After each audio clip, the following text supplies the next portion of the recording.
I would like to call the meeting to order and welcome everyone in attendance. The committee has under consideration the estimates of the Ministry of Trade, Immigration and Multiculturalism for the fiscal year ending March 31st, 2024. I'd ask that we go around the table and have members introduce themselves for the record. Minister, when we get to you, please introduce the officials who are joining you at the table. My name is Nicole Goring. I am the MLA for Edmonton Castle Downs and the chair of this committee. We will begin starting to my right. Garth Rosal, MLA for Vermilion Lloydminster Wainwright. Tracy Allard, good evening, MLA for Grand Prairie. Rick McIver, MLA, Calgary Hayes. Good evening, Jordan Walker, MLA, Sherwood Park. Miranda Rosen, MLA for Banff Kananaskis. Jason Stephan, MLA, Red Deer South. Good evening, everyone. I'm Rajan Sani, MLA for Calgary Northeast and the Minister of Trade, Immigration and Multiculturalism. To my right, I have my Deputy Minister, Ako Ufodaiki, and to his right is Jennifer Jabs, who's the Assistant Deputy Minister.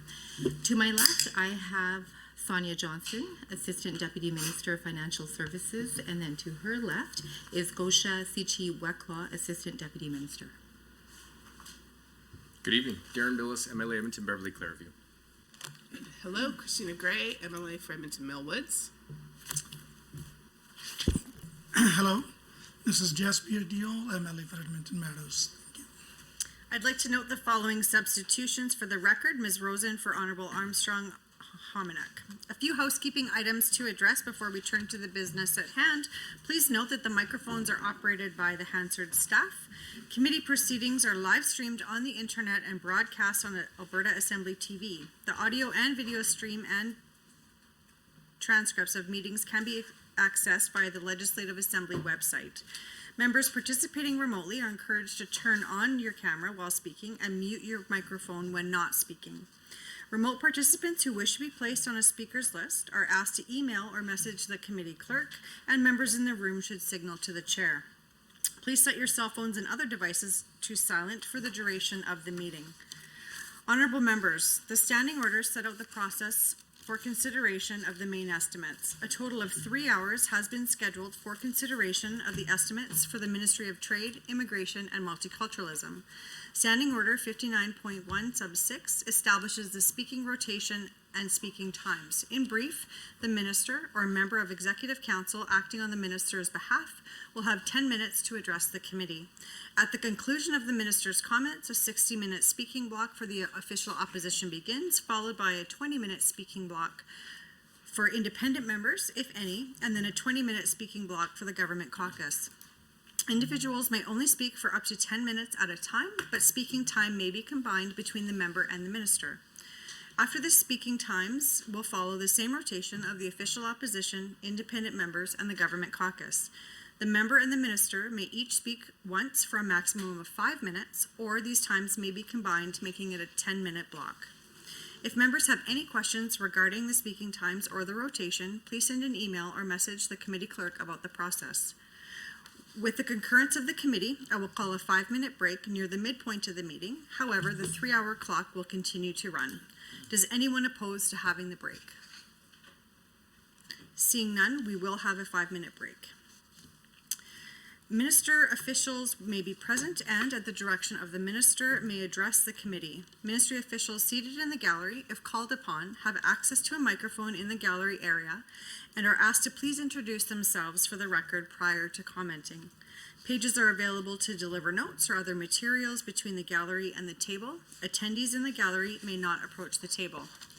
Space permitting, opposition caucus staff may sit at the table to assist their members. However, members have priority to sit at the table at all times. If debate is exhausted prior to 3 hours, the ministry's estimates are deemed to have been considered for the time allotted in the schedule, and the committee will adjourn. Points of order will be dealt with as they arise, and individual speaking times will be paused. However, the speaking block time and the overall 3-hour meeting clock will continue to run. Any written material provided in response to questions raised during the main estimates should be tabled by the minister in the Assembly for the benefit of all members. The vote on the estimates and any amendments will occur in Committee of Supply on March 16, 2023. Amendments must be in writing and approved by Parliamentary Council prior to the meeting at which they are to be moved. The original amendment is to be deposited with the committee clerk with 20 hard copies. An electronic version of the signed original should be provided to the committee clerk for distribution to committee members.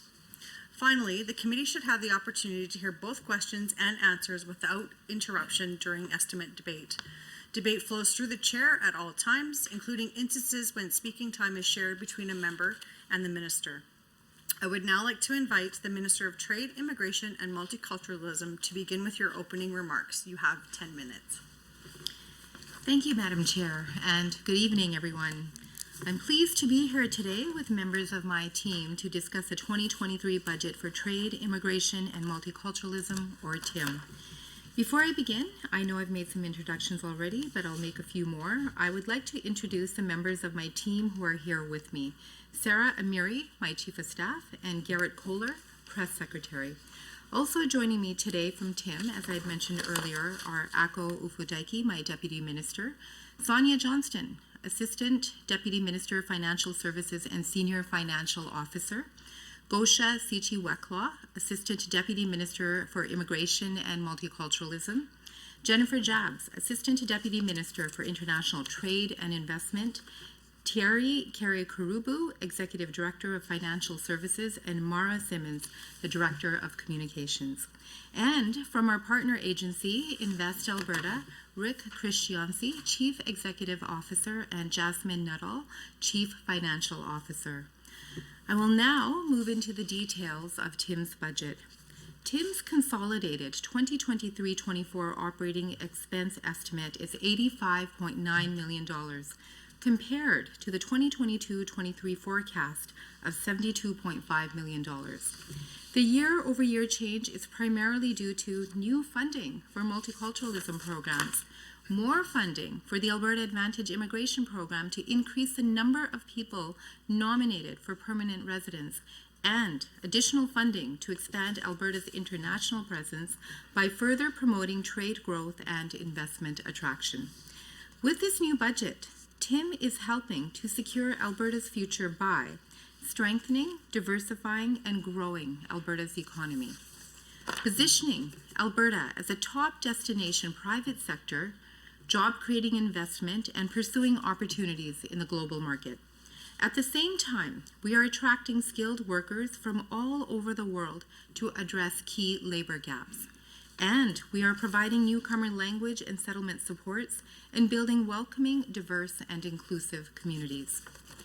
One of TIM's key priorities is attracting high-value, job-creating investments to Alberta from around the globe. Budget 2023 commits $45 million over 3 years to attract job-creating companies and investment to Alberta via the Investment and Growth Fund, also known as the IGF. IGF is one of the first deal-closing investment attraction programs in Canada. Since its launch in the fall of 2021, IGF grants have helped create over 700 permanent jobs and 2,000 temporary ones, and over $1 billion in capital spending. Moreover, to date, for every $1 million in IGF funding awarded, over $60 million is spent in the province. IGF success stories to date include Ontario-based Goodleaf Farms is building a vertical indoor farm in Calgary, resulting in 70 permanent and 50 construction jobs.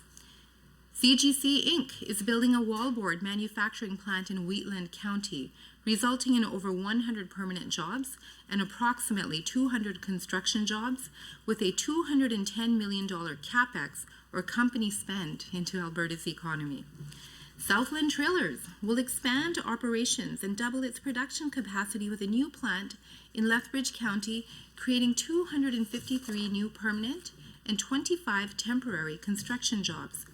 Cywin Foods will build a new food production facility, and I was thrilled to be able to announce that, creating 50 new permanent jobs and 50 construction jobs with a $53.9 million capital expenditure benefiting Alberta's economy.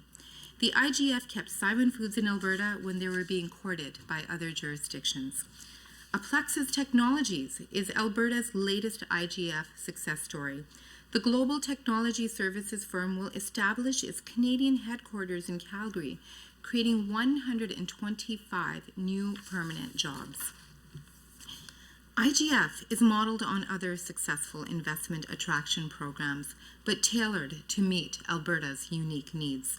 IGF is administered by the province, but delivered by 5 designated program partners, one of which is Invest Alberta Corporation, or IAC, which was established as a government agency in 2020.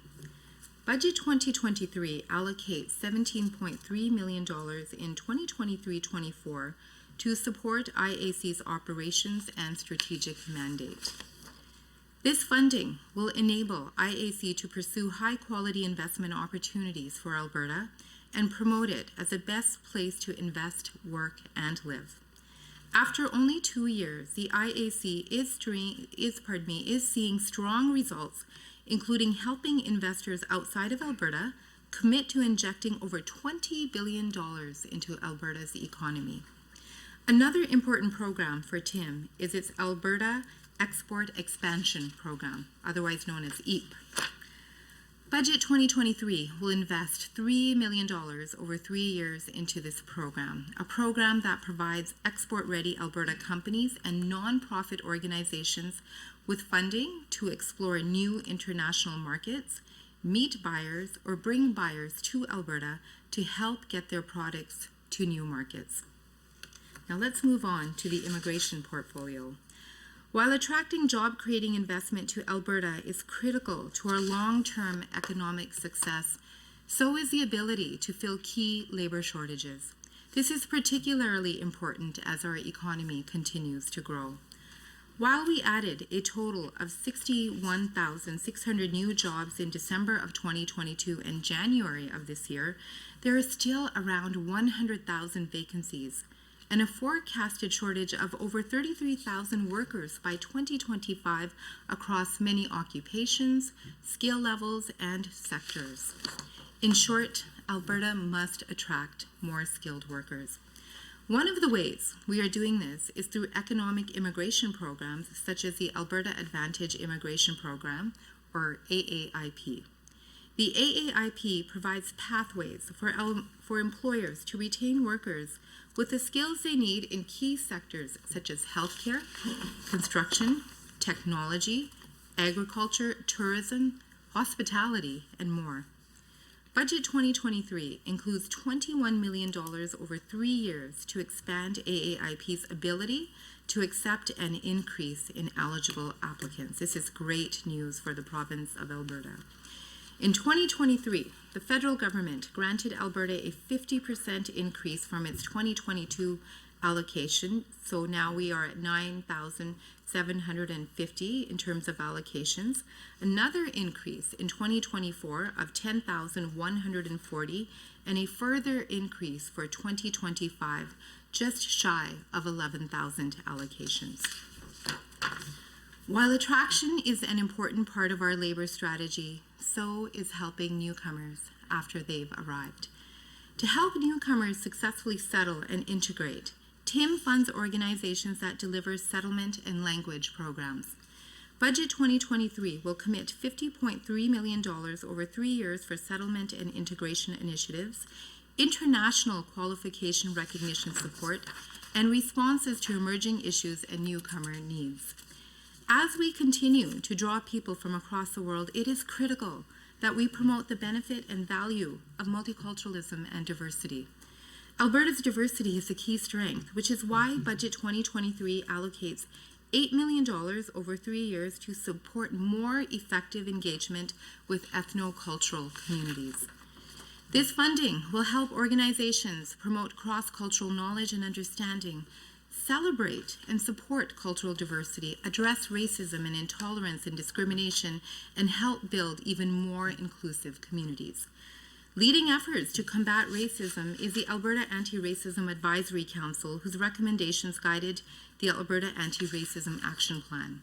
One of the plan's actions was to establish a new grant program, the Multiculturalism and Anti-Racism Grant, or MARG, as it's known, to help address racism and discrimination and promote the value of cultural differences and heritage.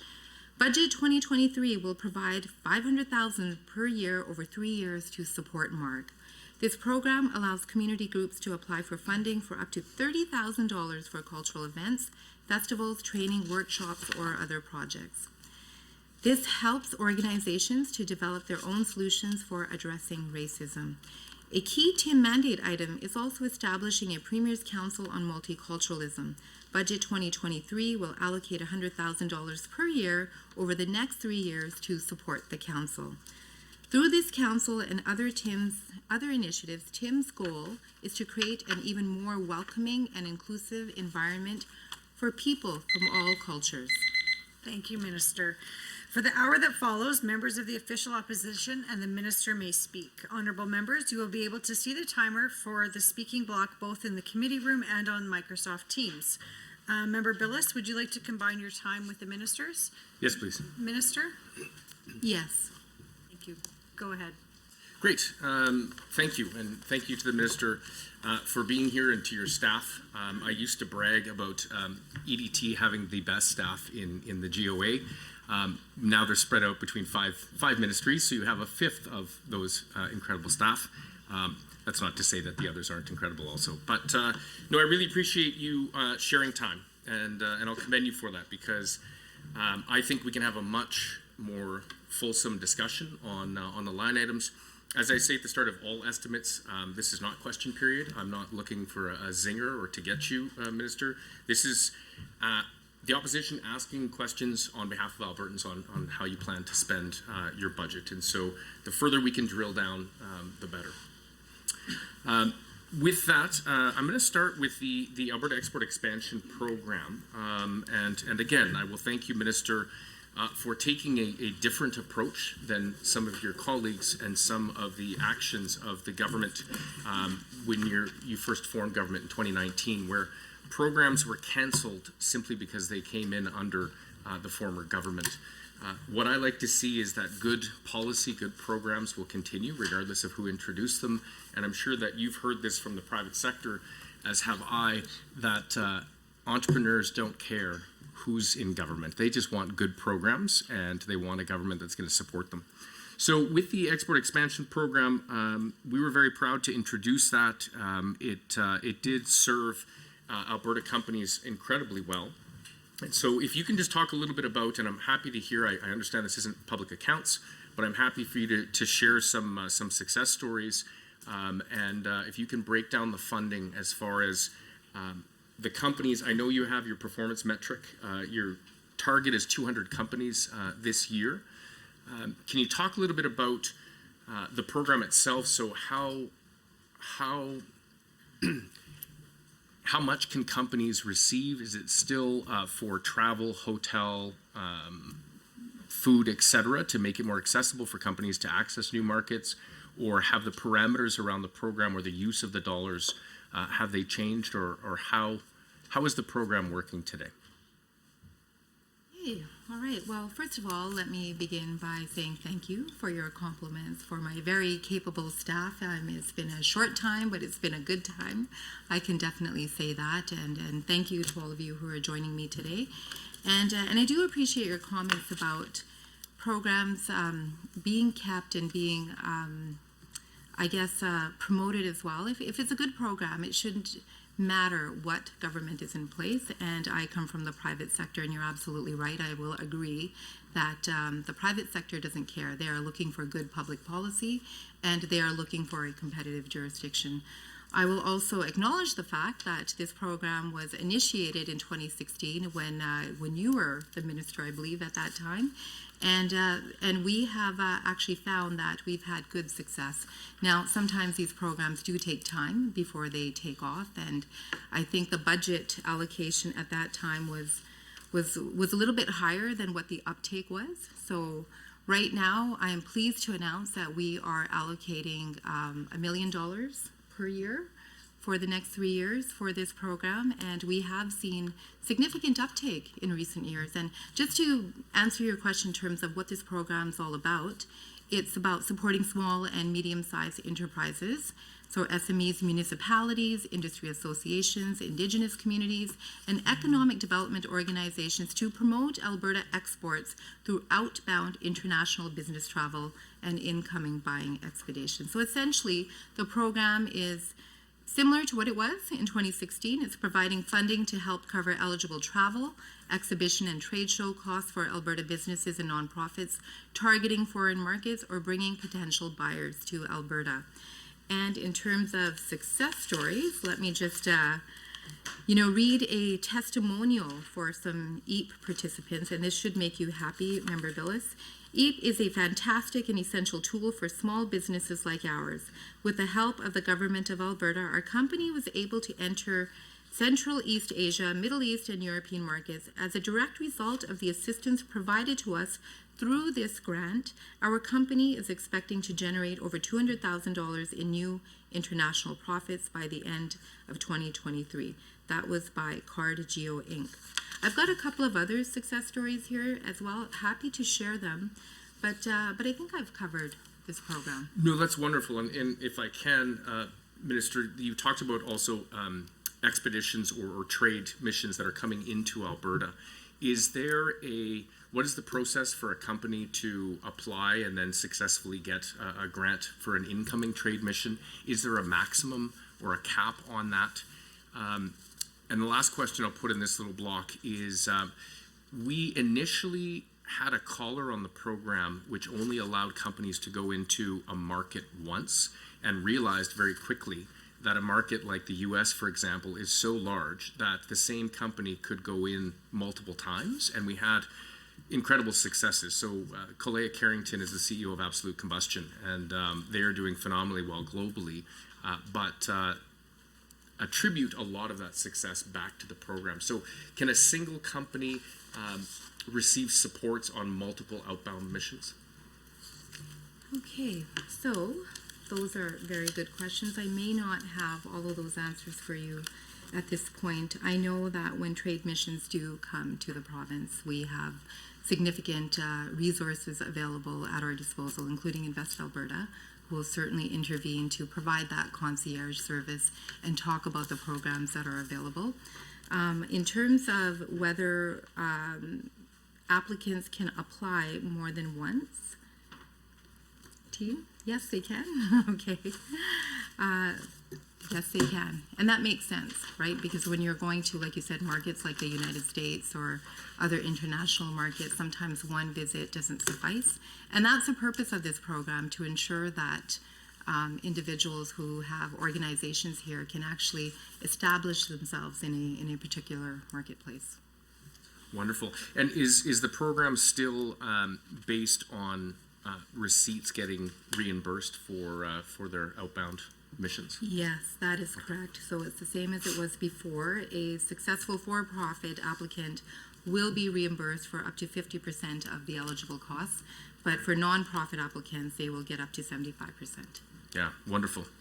That's great to hear. Minister, you talked about a $1 million commitment in this budget in the next 3 years. Can you help break down the other $3.8 million under the trade and export development, so line 2.3?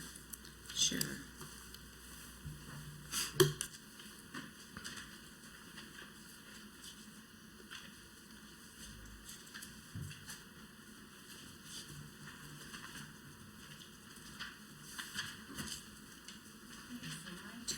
.3 is trade and export development, as you had mentioned.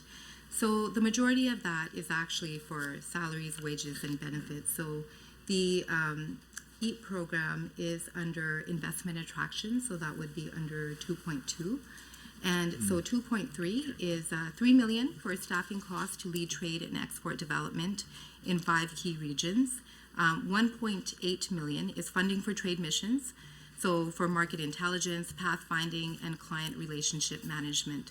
And just to give you some more background information, the department did identify over 30 potential in-person outbound international trade promotion missions for 2023-24. So that's pretty exciting. There's a lot happening in this upcoming fiscal. And just to give you some examples of emissions, they include the Abu Dhabi International Petroleum Exhibition, Arab Health, Australia Oil and Gas Energy, Mobile World Congress 2024, and Outreach Europe. So the total for this element is 4.8 million, and just to reiterate, most of that is for salaries, wages, and benefits. Right. No, excellent. And I'm a big fan of trade missions and recognize that we are an export province, and so if we are not in market competing, then we're at a disadvantage compared to the rest of the world. Now that does make me ask a question, and I appreciate, Minister, this was probably the Premier's decision, but I do see the fact that the trade offices all report to Executive Council as an unfortunate decision, and the reason I say that is that export is just as important as inbound investment. And I appreciate that you likely work with the trade offices, but because they are hived off under Executive Council, it doesn't make sense to me. And so if you could just talk a little bit about how do you ensure that your ministry is leveraging Alberta's trade offices. And if you could use an example, I know yourself and Minister Jean just returned from Korea. Can you tell us how the trade offices, because Alberta has a trade office in Korea, was leveraged and used when you were planning your mission to Korea?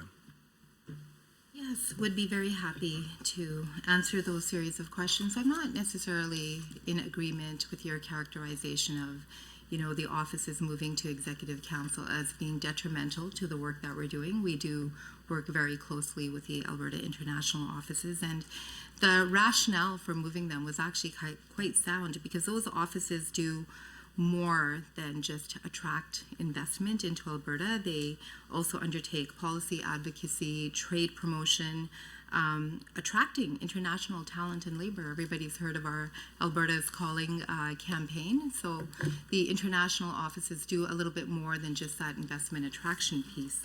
And I'd be very pleased to provide an example of how the international offices were helpful to us when we went to South Korea. Minister Jean and I, we had met with the local representative there, and she was very helpful in terms of talking about some of the cultural nuances as we had our engagement with several organizations, and provided some excellent background on some of the enterprises that we were meeting with in terms of where they were listed and what other areas and sectors that they were involved in. And at the same time, we were also working with Invest Alberta to get more information from their offices that was required during that trip. So that is a real live example that I can give you in terms of how we work with all of the different entities within government to make sure that we're pursuing the same goals, which is to bring investment back into the province. Mm-hmm. Mm-hmm. We'll just agree to disagree on where the trade offices should be. That is fair. It's happened before. So going back to line 2.2 on investment attraction, I'm guessing that's where the investment and growth fund is in your budget? Yes, that's correct. So it's 15 million for the IGF and 1 million for the EAP. So I remember having a debate with Doug Schweitzer when he was the minister on the fact that this is essentially a fund that's used to give money to companies to try to incent them to come. Which again, I mean, we can characterize it any way we want. I said to him the irony, and I wished all of the government caucus was here listening to this, that often we hear about the government shouldn't be picking winners and losers and shouldn't be giving companies welfare. Yet this is a direct subsidy to a company using taxpayer dollars. Now, having said that, I'm not criticizing the need of that program, but I'm pretty confident, Minister, that if we were in government right now and created this fund, that the UCP opposition would be all over us for giving out, cutting checks to corporations. But I recognize that many other jurisdictions do have entities and funds that will help incent or entice companies to either relocate headquarters or to make investment decisions. And so for those reasons, Minister, I'm not criticizing the fund. I know on page 135, there's 45 million in funding over 3 fiscal years for this fund. And again, it's in your document, Minister, that it's to elevate Alberta's competitiveness. And so you had mentioned earlier in your comments, Minister, that there are 5 entities that help deliver this fund, and Invest Alberta was one of them. Could you identify the other 4? Yes, I'd be happy to do that. And you know, I understand what you're saying about the IGF and your comments about corporate welfare. And I just want to say, just for the record, that I completely disagree. It's we have to make sure that Alberta is a competitive jurisdiction now. We know that the Gulf Coast is become somewhat more competitive with the Inflation Reduction Act, and so that's why the IGF is an even more important tool. It's a tool that we have at our disposal to attract investment, and it's a deal closing mechanism. It's a unique program in Canada, and we've had tremendous success. So I just want to make sure that I articulate that. I've had the pleasure of announcing about 2 IGF-funded organizations that have come to the province, and have had significant conversations with them, like what drew you here? So the whole concierge aspect and this fund to help with the relocation was instrumental. Now the other organizations that help are, here we go, we've got agriculture and irrigation within the government, and we have Travel Alberta, Edmonton Global, and Calgary Economic Development, and Gen D as well. Did they? So for the process, are they able to make a decision and allocate dollars independently of you, or do they make recommendations that come back to you for final decision, or can you talk about the process of how is a company evaluated, and then how do you get to the decision of if they are going to be supported and how much that is? Is there a formula? So it's the latter of the 2 options you mentioned. These organizations can't make the decisions themselves. They provide a recommendation to government, and then we have our own rubric in terms of how we evaluate the organizations. I mean, one of the items is that it has to be a high impact, high value investment, and there have to be, I believe there is we're just getting the metrics. So there have to be a certain number of jobs that have to be created through this investment. And so that goes through my department. It goes through Jennifer's department. Actually, they do a very thorough evaluation. And then if things are looking good, and we know it's a high value, high impact investment that's creating a certain amount of jobs and capital investment in the province, then that agreement is signed with the organization. And I won't ask you about specific companies. I appreciate that you mentioned them. I'm obviously not going to ask what they received. I'm sure that there are NDAs that were signed. But can you just comment on, is there an average that a company would receive? Again, understanding the fact that it depends on the size of the investment, amongst other criteria. But I'm just curious how far that funding will go within a year. Well, I can tell you, actually. I have the numbers right here. Just eyeballing it, I would say an average would be about $2.5 million per organization. Okay. And we have 7 organizations that we have funded, and would be happy to share the information with you if you want more in terms of the metrics. I would love that if you could, Minister, absolutely.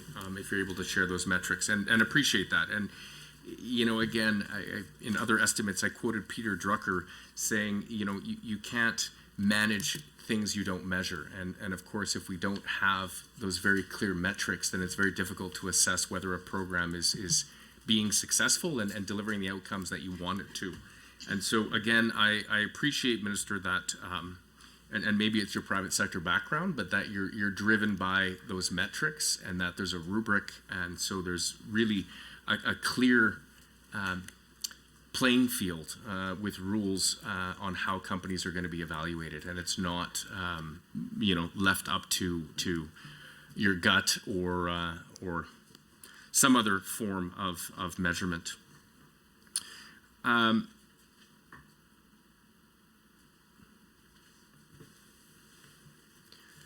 I'm having an internal struggle on wanting to make a comment, yet not wanting to go political.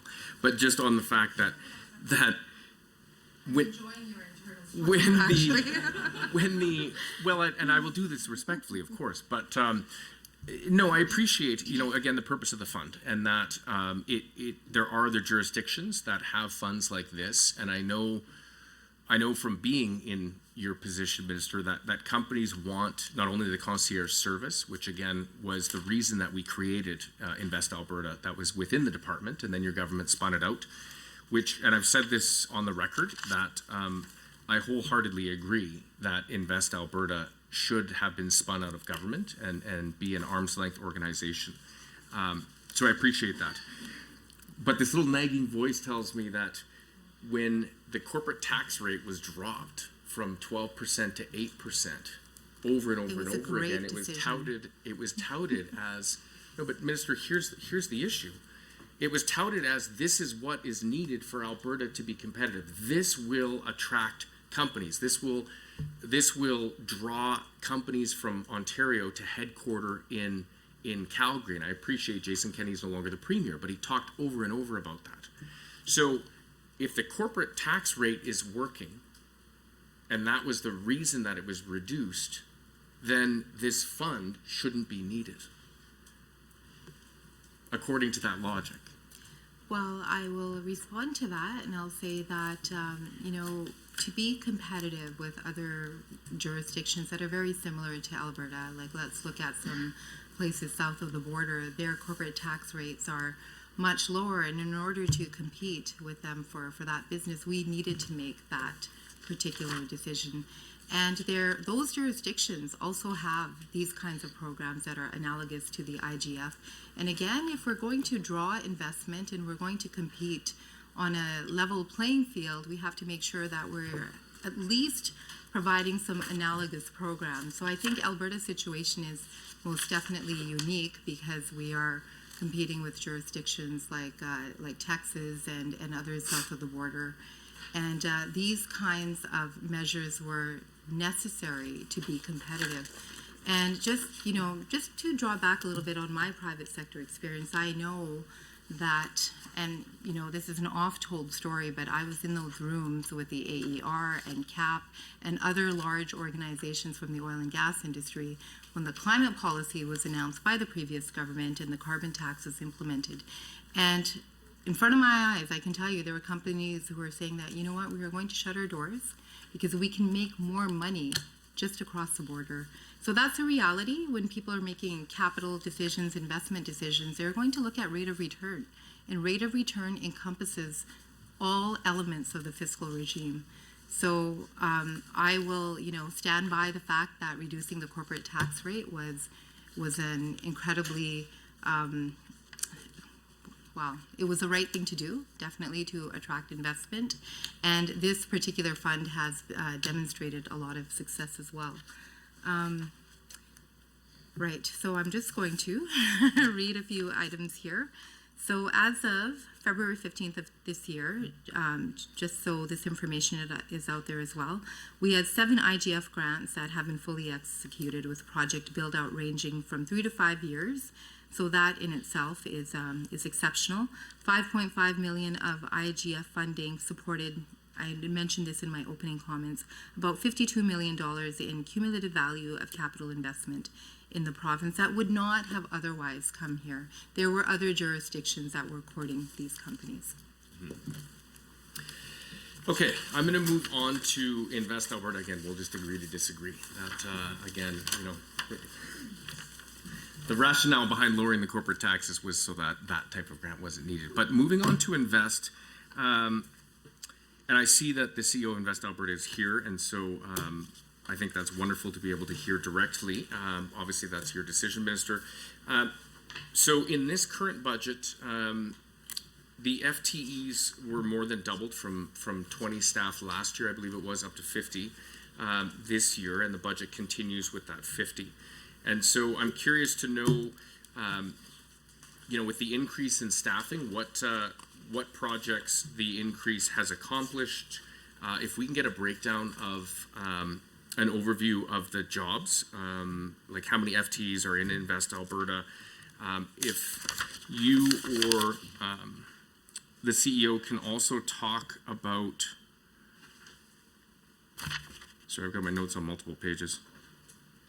Again, if we can get a breakdown, and I'm curious to know as well of some of the salaries of the staff in Invest Alberta. I've been told by numerous people who formerly worked for Invest Alberta that many department staff were moved from the department over to Invest Alberta to continue with a similar job, yet their salaries doubled, and so jumped significantly. And so I'm curious to know, you know, the 50 staff, if we can get a bit of an org chart along with their compensation.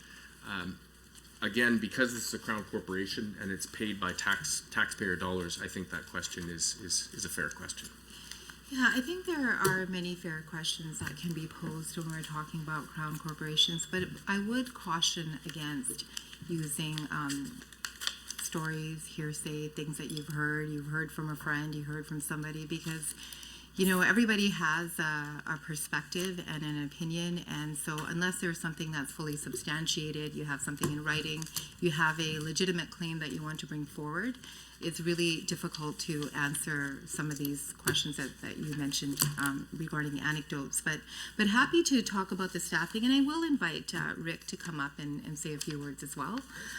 So there are 44 and a half FTEs with Invest Alberta right now, and I'll just break it down for you. So there's about 28 and a half FTEs in the Calgary office. In Edmonton, there are 19.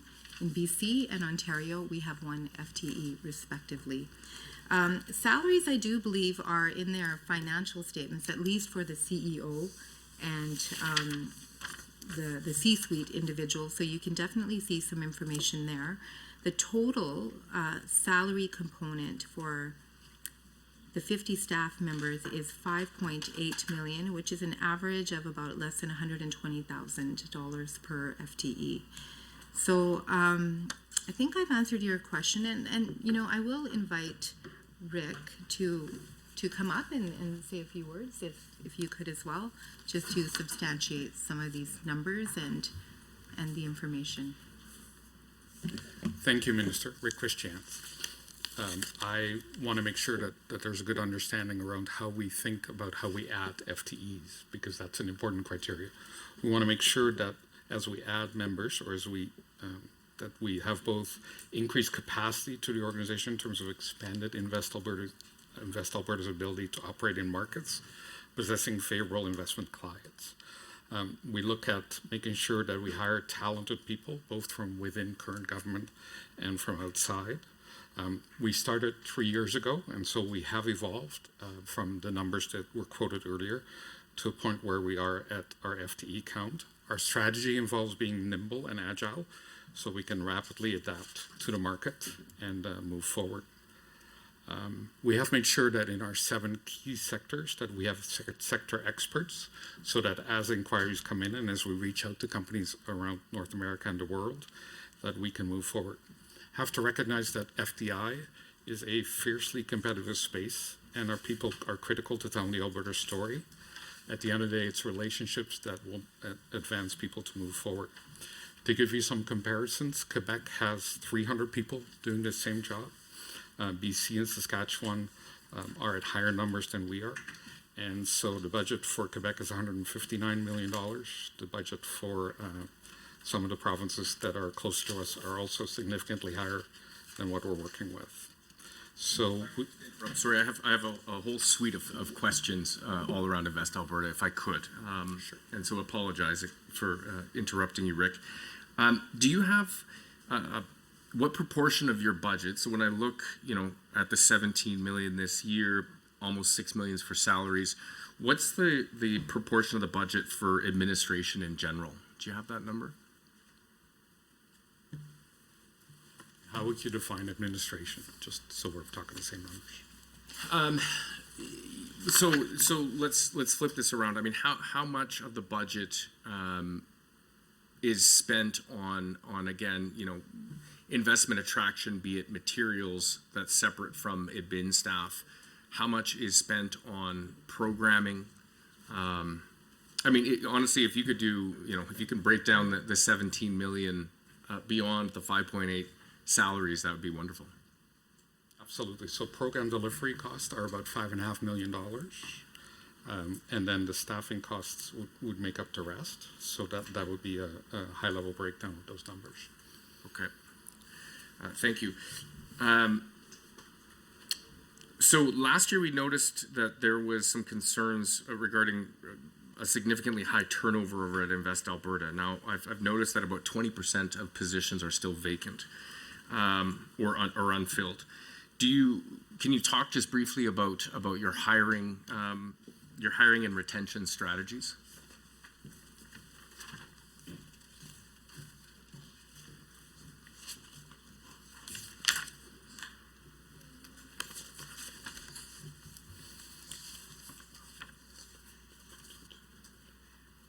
So I would make a couple of points in general. Number one, we are building a high-performance team that reaches out and works in a very competitive space. So attracting those people is challenging in the current environment. So we will see vacancies at times as we move forward on some of these roles.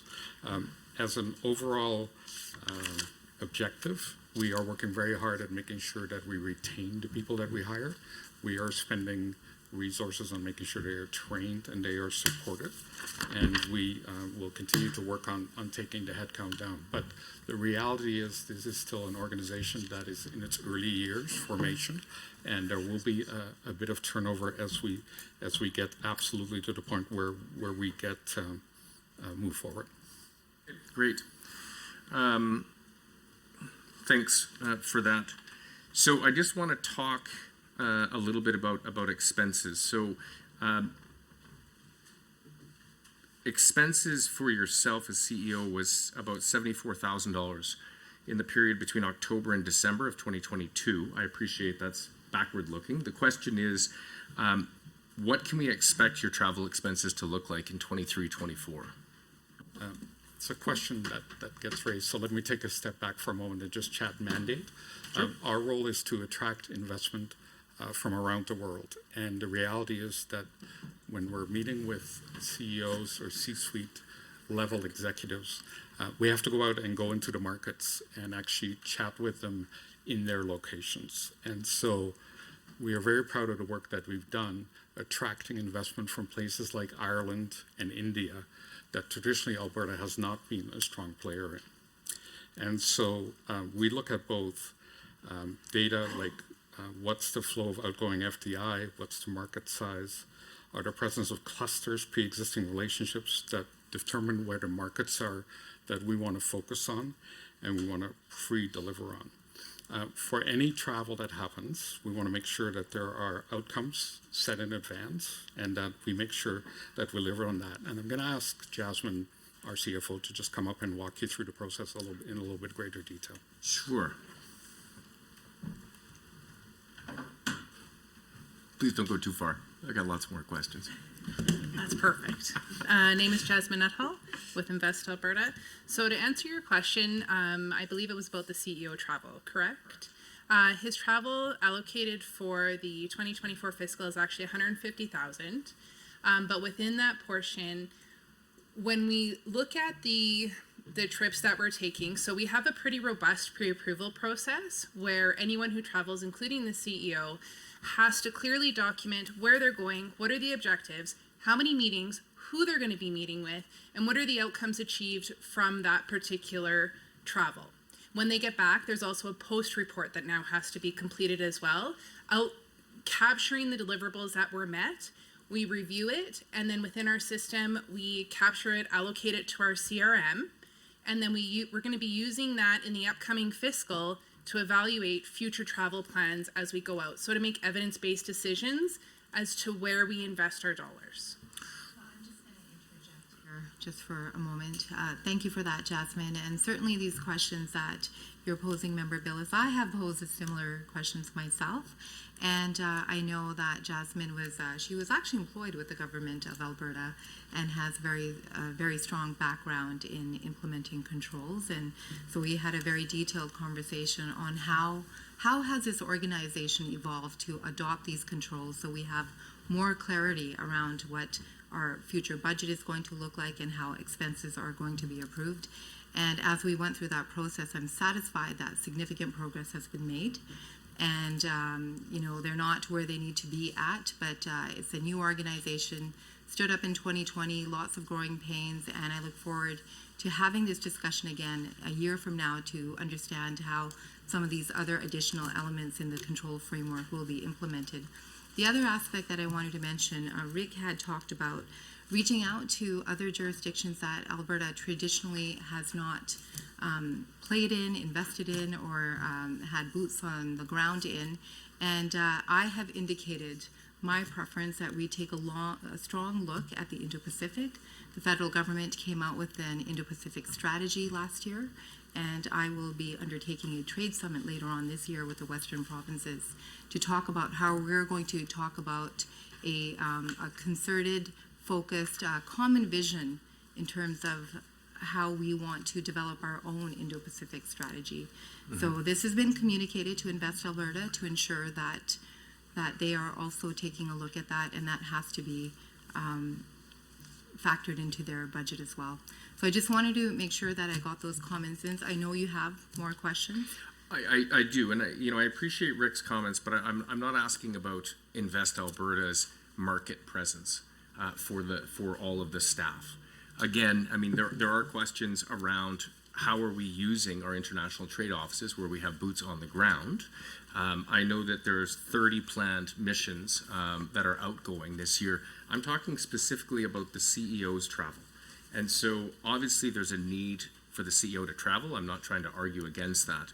But if the quarter from October to December is any indication or average, that's $300,000 per year for CEO travel exclusively. That seems a little high. I know for a fact that a flight that Rick took to Singapore was over $13,000. I'm assuming we're flying business class on these trips. Could you please confirm if you're flying business class? All of these expenses are publicly disclosed. They're on the Invest Alberta website. All of the invoices are included there as well. I personally don't know if business class was used for every mission, but I think we'll have to get back to you. Okay. In terms of, and it's on the website, so you can have a look. If there's any specific expenses that you're concerned about, just flag those. The $13,000 flight to Qatar is what I'm curious about. So I understand that Invest Alberta, in addition to all of the FTEs, the 44, that there's a number of contractors on staff. Can you share who they are and how much they're being paid annually for 23-24? Okay, I just want to go back to the previous conversation about flights. It's imperative for me to share that IAAC's travel, hospitality, and working session expense and disclosure policy is guided by Treasury Board directives. May 2020 ministerial order from February of 2021, and Government of Alberta's travel, meal, and hospitality expenses policy from April of 2021. So there are mechanisms in place to make sure that they are in compliance with government policy. So I just want to make sure that that's out there. And I'm not challenging the policy. Maybe the policy needs to be reviewed, but it just seems to me that $300,000 on travel for one person per year is a high number. Sorry, Minister, if we can jump over to the contractors. I'm curious to know how many Invest Alberta have. I'd love to get details on that if we could. Yes. The number of contractors, what is their average salary? Well, I don't have their average salaries. I do have a table here that outlines the individuals that are on contract in the various different jurisdictions. Are you willing to share that, So Minister? actually, let me just provide some more information. I know that Invest Alberta doesn't hire FTEs. They actually hire consulting services. So like, for example, in New Delhi, India, they work with an organization called Dynamis Global Consulting, and the budget for that particular consultant is $170,000. And I do believe right now that there are 2 individuals who are contracted through the New Delhi office. So you can do the math on that. And in terms of the other jurisdictions, I have the names of the contracted supports as well as the budget for resources, and we can certainly share that with you. Could you Yes. share that, please? Thank you, Minister. I mean, my question around, so this is a great example of a company that's being contracted in India, yet Alberta has a trade office in India. Now, it was gutted 3 years ago, but we do have a trade office in India. So how is this not a duplication of services if we have boots on the ground in India and we're paying a contracting company in India? Well, again, I would go back to the mandate of Invest Alberta, which is mainly investment attraction, whereas the Alberta international offices do policy advocacy. They work with individuals in regards to our immigration policies, and we also expend significant efforts trying to attract post-secondary students. So while there might be some overlap, there is not significant overlap. Okay, but 4 years ago, Minister, our trade offices were able to do both. They provided support for outbound, like trade missions of companies going global, and also worked on investment attraction. Right, but we did hear from many people, many organizations, that the government had a fragmented approach, and it was recommended at that time that we had some sort of a body in place that actually was focused exclusively on investment attraction, and that is the mandate of IAC. So while they may have done both, and you said yourself that you were fully supportive of having a Crown Corporation at that time that was exclusively focused on this. So again, I would go back to the point that, and who knows what the future might hold. There might be an amalgamation again of the international offices with Invest Alberta. I'm only smiling. Yeah. Should the outcome of the election go one way, there'll be changes. Yeah, and it won't go that way. I know what you're thinking. It's not going to go that way. It's going to go a different way.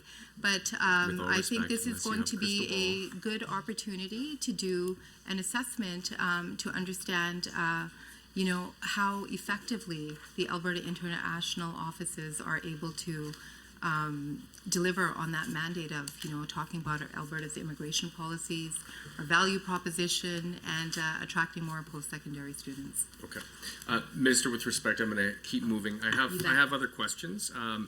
My first one, again, I would love to get Rick back up to the microphone with your blessing, Minister. I'd like to know what role David Knightleg is playing in Invest Alberta and what his compensation is.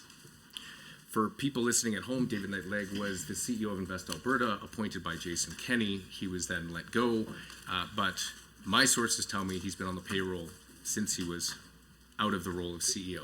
And well, I can confirm that he is still employed, or he has a contract with Invest Alberta, and it is going to expire on March 31st of 2024, and there are provisions in place to review that contract as well.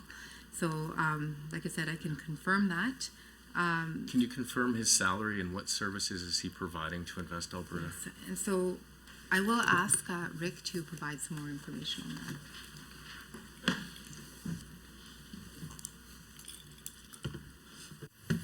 Rick Christians. So David Knightleg is the principal of Dartix, which is a company based in Singapore. He is being paid $9,600 a month for his services, and we require that he meets a number of performance criteria, which include providing qualified leads and helping us tell the Alberta story around the world. He also provides strategic advice to the CEO on board, And with all contractors that we currently have agreements with, we evaluate their performance on a quarterly basis. And if we find that the performance does not meet the criteria that we've set out or the objectives that we have a 30-day cancellation clause and the ability to cancel a contract. And so he's been collecting $10,000 a month for the past 2.5 years, operating in Singapore. And his metrics are investment leads and what was the second thing that you had said? He also provides strategic advice to both the board and to me. Just to be clear, he is based in Singapore, but he also leverages his network, which is extensive in both London and Hong Kong and Singapore, to drive investment into Alberta. Mm-hmm. You know, I'll ask. I mean, how many investments were because of the work that he's doing directly? I mean, this question is a softball, but all contractors are evaluated on a quarterly basis. I think the reality is that the cycle of how long it takes to bring an investment into this market, as you well know, is 3 to 5 years. So there are specific deals that he's currently involved with that we move forward on. So if I can ask then, since he was moved to this role, and correct me if my timing is wrong, it's been about 2.5 years. Well, how long have you been in the role as CEO? Been in the role for 1 year and 3 months. Okay. I thought it was longer. So in that time, and I appreciate what you just said as far as the investment cycle and how it's longer, but do you have a number then on how many investment deals that Mr. Knightleg has brought to Alberta in his 1.5 years? Yeah, the number is currently at 12, and we'll continue to evaluate it each quarter because he needs to deliver additional leads and additional business to us on a quarterly basis. And is it possible to give a breakdown of those 12 investments, the companies, the dollars that they invested in Alberta? I would have to check the records and come back to you on Yep. that. Absolutely. Thank you. Appreciate that. So, you know, questions that I asked in previous estimates were around the Alpine Canada sponsorship, which we're now in our 3rd year of sponsoring Alpine Canada. I'll be honest with you, Minister, I've never had good enough answers considering Albertans are paying $750,000 to Alpine Canada. I also just want to flag, because I found it fascinating, that the current chair of Invest Alberta is actually on the Alpine Canada and is the chair of their fundraising committee. I'll just leave that as a comment, but I'm curious to know how much Invest Alberta is sponsoring Alpine Canada again in 23-24, what the value of the sponsorship is, what results can we expect from it, and how much money has Invest Alberta spent on that sponsorship to date? Okay, I will ask Jasmine to answer the specific questions around the value of the sponsorship, and certainly I know that this question has been posed in the past, and what you were alluding to was perceived or real conflict of interest, and so that's noted. I have had some pointed conversations with both Rick and with other members in Invest Alberta about how are we going to move forward in terms of sponsorships. Like, this was a real learning opportunity, and what is the go forward plan, and I do have some notes here in terms of what the organization is going to adopt as we move forward. And each sponsorship is going to be assessed and approved individually based on the following metrics. Does the company, organization, event align with IAC's values, mission, and mandate? Does the sponsorship align with IAC's corporate outcomes? Does the sponsorship provide a conduit to IAC's target market and target sectors, and so on and so forth? So I think it's very important to, again, point out that this organization was stood up in 2020. Growing pains, there is control frameworks that are in place right now that are significantly stronger than they were in the past, and I do expect to see that improve even more over time. And I will ask Jasmine to just comment on Alpine's remaining sponsorship commitments. Thank you very much, Jasmine Nuttall. Thank you, member. I do want to highlight that it's not actually our board chair who sits on the Alpine board. It's actually his brother. So there is some separation there. And in terms of that, he's not involved in any of the decisions in regards to Alpine. So there's been a firewall put in place for that.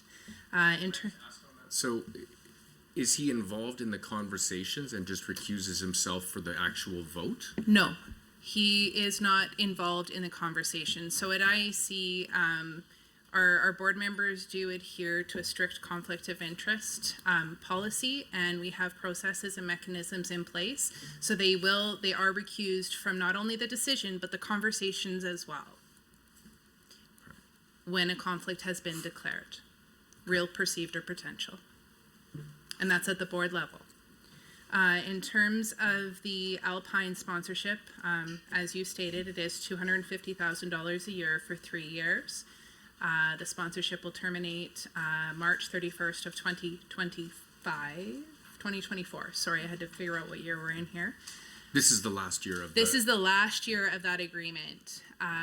We've put a lot of controls in place to prevent a multi-year sponsorship like this from happening again, and I think it is what it is.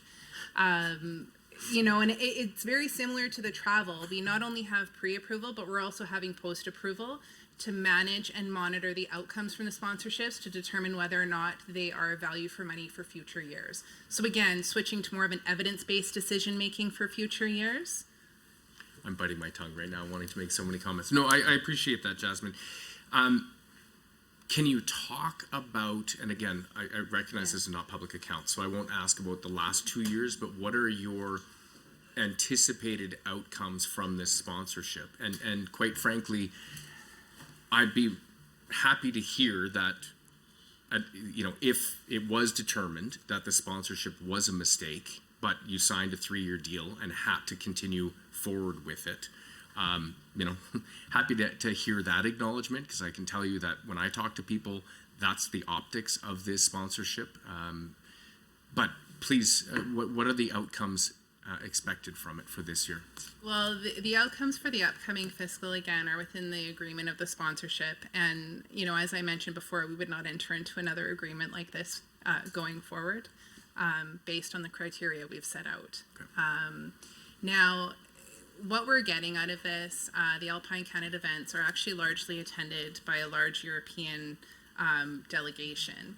So we do have Invest Alberta banners up, as well as we are on their website, in their media materials, and that is important in getting the Alberta story out there. We can talk about whether we should or should not have, but the fact is, it's a 3-year agreement. We are unable to exit it. So that is where we're at. And again, I'm going to go to, for the upcoming fiscal year, the processes that have been put in place are both pre-approval, but then again, post-approval to evaluate the outcomes. So I think we can agree that. And thank you, Jasmine. Yeah. Do you have, so I appreciate you talking about, the number of European investors. Have any investments been made that can be directly traced back to an event? And I'm about to reference another event, because I appreciate, Minister, that you talked about there are much stricter controls today than there were 2 years ago. But I know for a fact that in 2023, there was the VCAA conference where a whole lot of staff got paid to go skiing. Oh, sorry, none of us actually went skiing. Nobody from Invest Alberta went skiing. And this is why I caution against using anecdotes or hearsay or gossip or anything like that, and asking those types of questions here. If you have something that's substantial and legitimate, those are fair questions to ask, but everybody's heard the gossipy stories. And So how much, well, first of all, so any direct investments that came from the Alpine Canada contract? Emphasis was one of the ones going forward that we can list. They actually, I believe, attended in 2021. Okay. The conversations with Infosys started actually in 2018 on trade missions to Silicon Valley. Emphasis. Both. I met with both those companies. Okay, so fair enough. And so the was there, So I guess that's looking backwards. Okay, never mind. I won't ask about the VCAA conference. I will catch you well, I won't catch you, but someone else will ask you at PAC. Okay, just seeing if I have any other questions for Invest Alberta.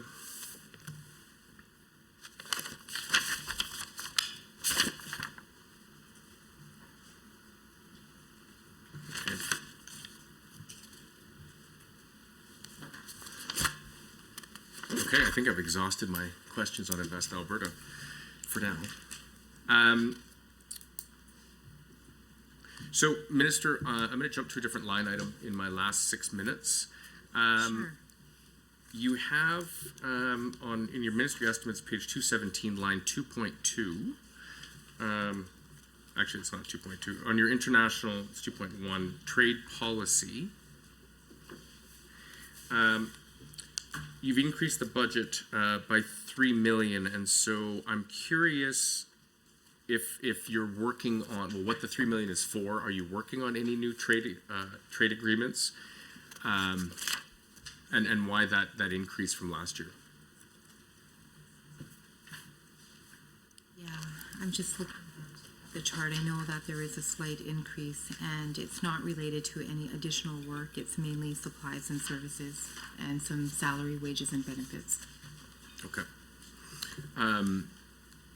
Are there, is there any current negotiations that are taking place that I haven't heard of between Alberta and other jurisdictions, or can you give a bit more of a breakdown on that line item, please? Yes. Well, again, it's mainly that budget item is mainly for staff, and the current trade priorities right now is that Alberta does have a seat at the table when there are any trade negotiations that are happening, and I know significant negotiations were underway between Alberta and the UK. Between Canada and the UK, and Alberta was there at the table as well. And it's the same with India. That negotiation has been going on for some time, and I had the opportunity to speak with the High Commissioner about Alberta's priorities. So that is underway, and our staff are there. I had mentioned the Indo-Pacific region earlier. That is an important priority for Alberta and for Canada as a whole, and I know that our staff is most definitely focused on understanding what that looks like for Alberta and how we will represent at the federal tables. And of course, I'd mentioned the Indo-Pacific Trade Summit that I'll be hosting with the Western provinces, so there will be additional help with that. And in terms of some success stories, let me just share a few items with you. The departments will continue to promote the benefits of existing trade agreements to Alberta exporters, and now we've expanded the EAP, so that should help as well. We will also emphasize our agreements with the European Union and the Trans-Pacific Partnership countries. I think I've answered that question for the most part. I could provide some more discrete details, but I think for now, we're aware of most of the negotiations that are underway. Yeah, thank you, Minister.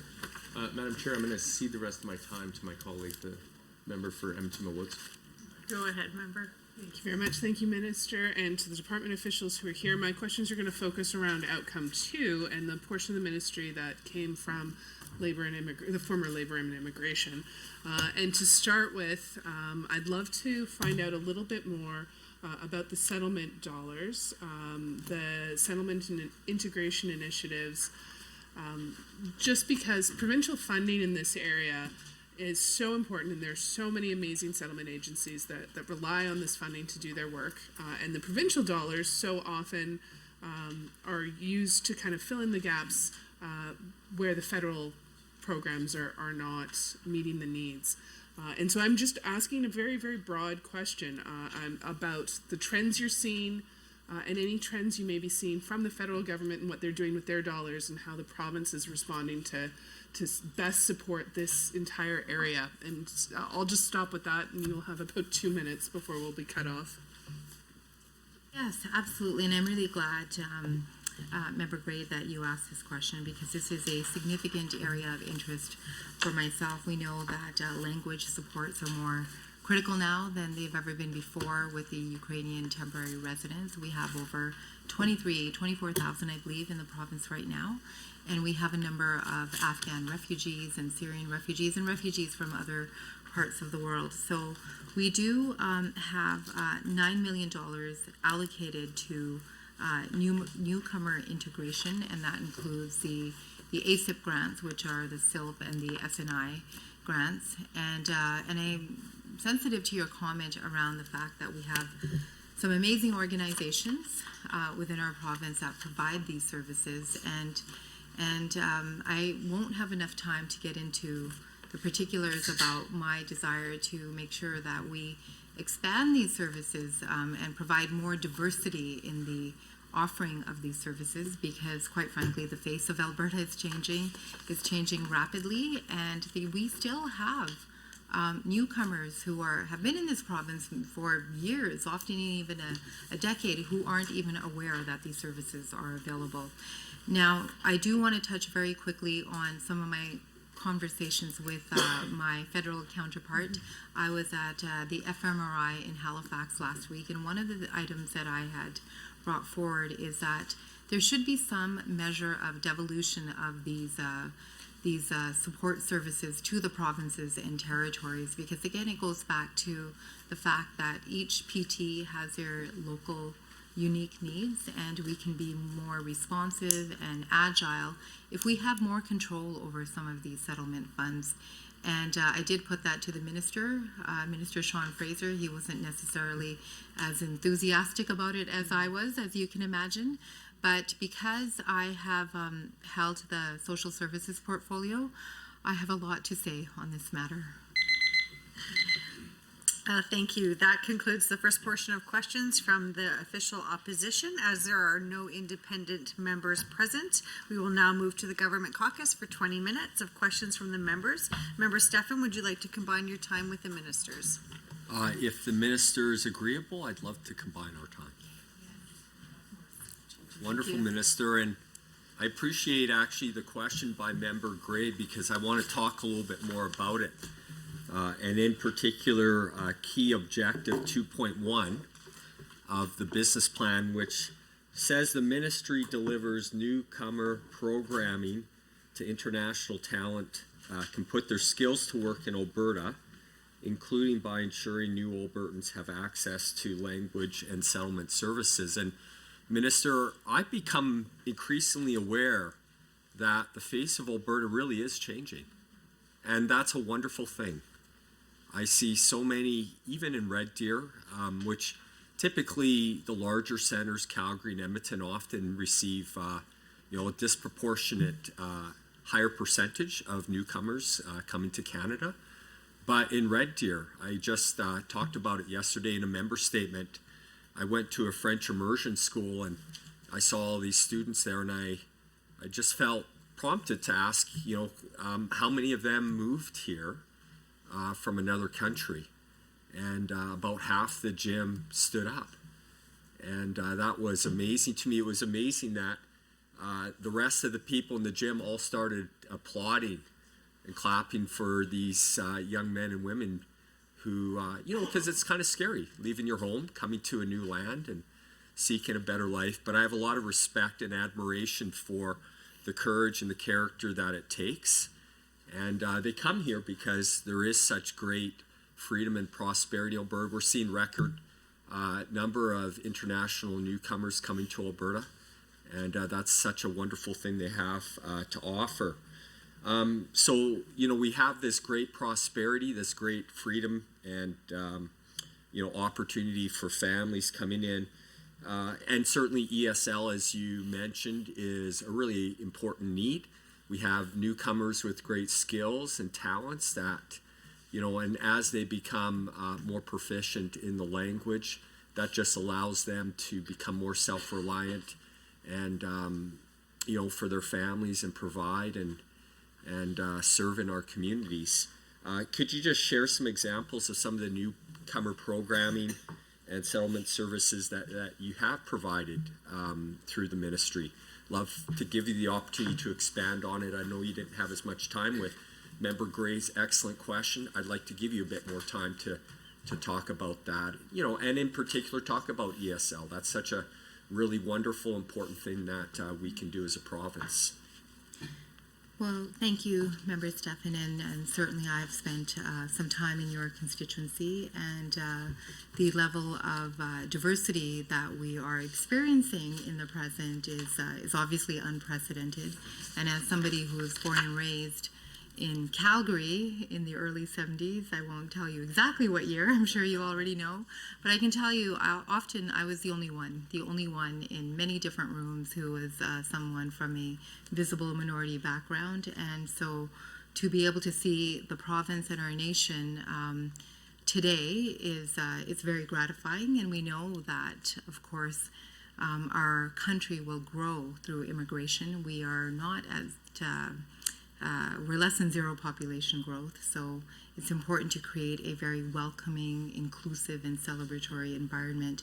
And I'm actually very proud of the supports that the government of Alberta does provide for newcomer supports. And I also know that awareness of these supports that awareness is not where it needs to be, but I'll get into that after just describing some of the programs that are available. So we do have the Alberta Settlement and Integration Program, which is the ASIP, and this funds ongoing services and time-limited projects that address unmet settlement needs and complement existing programs. So if there are gaps that arise due to insufficient funding from the federal government, the province kicks in some funding to meet those gaps.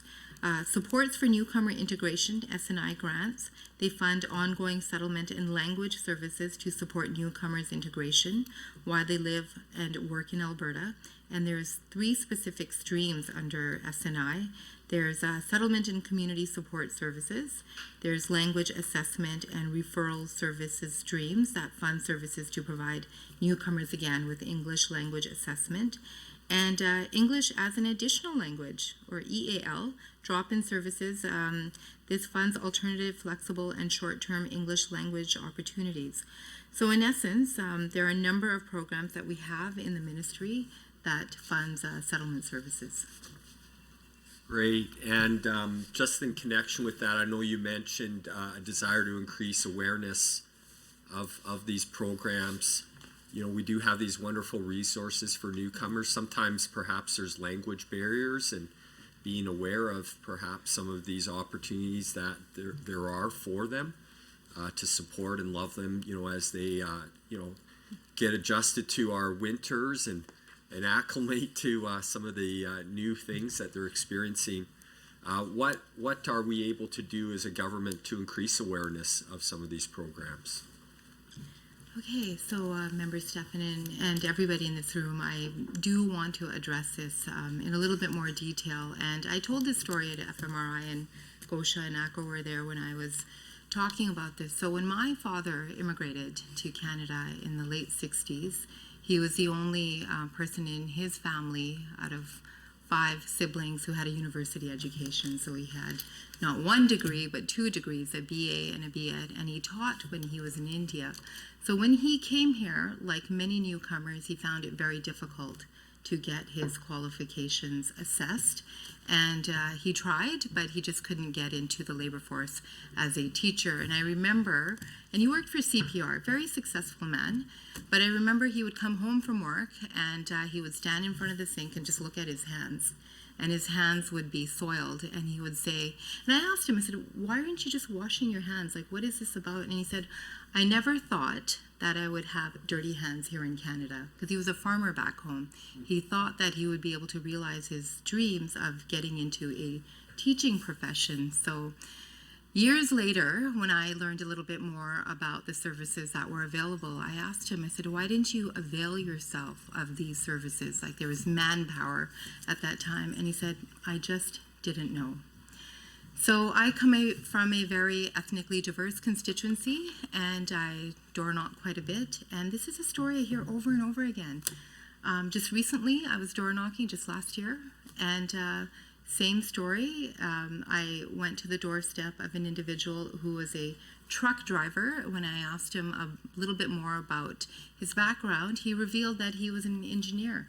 And again, now this time I knew the names of all of these settlement organizations, Center for Newcomers, Calgary Catholic Immigration Services, Immigrant Services, et cetera, et cetera. I said, why didn't you talk to any of these organizations? And it was the same story. He said, I just didn't know.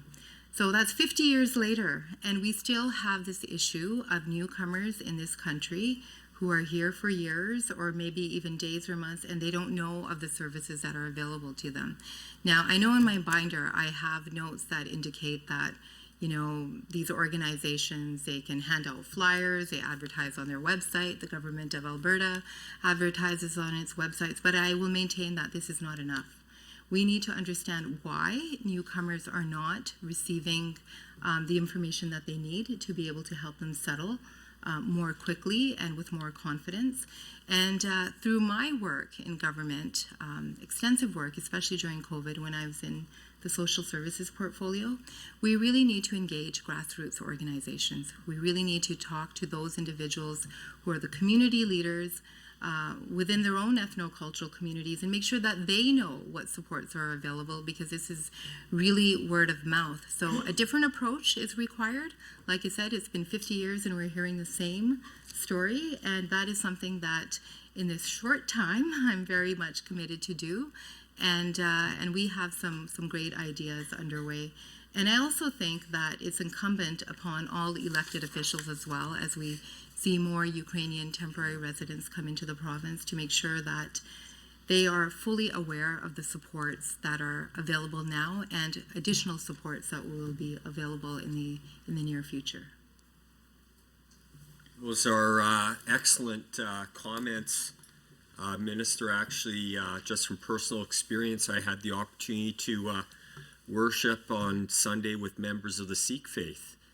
There's a new temple that they've built in Red Deer.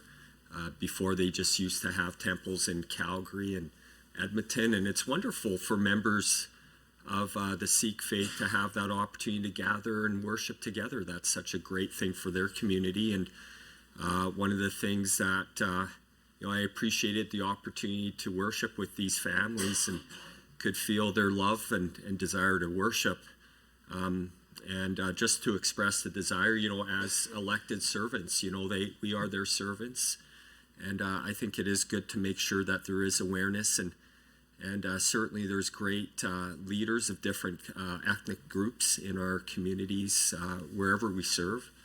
And there is opportunities to reach out and partner with them and helping them know about some of the opportunities that they have so that they can better serve and lead in their communities as well. So some good insight there, Minister. I want to talk about, just in terms of the Alberta Advantage Immigration Program that we have, and 136 of the business plan talks about this being a performance measure. This is, of course, related to a specific program of residency for newcomers, and the nominees under this program have skills that will help fill some of the job and labor shortages that we have in Alberta, which are many, with our wonderful growing economy and the prosperity that we're seeing. And so nominees under this program have these skills. We're entrepreneurial and wanting to start a business, which of course is something we love in Alberta. We are entrepreneurial and prosperous jurisdiction and place. And so my understanding is in 2022, the number of certificates issued under the Alberta Advantage Immigration Program was 6,554, and the target for 2023 is 9,750, and that's a huge increase, and that's a wonderful thing.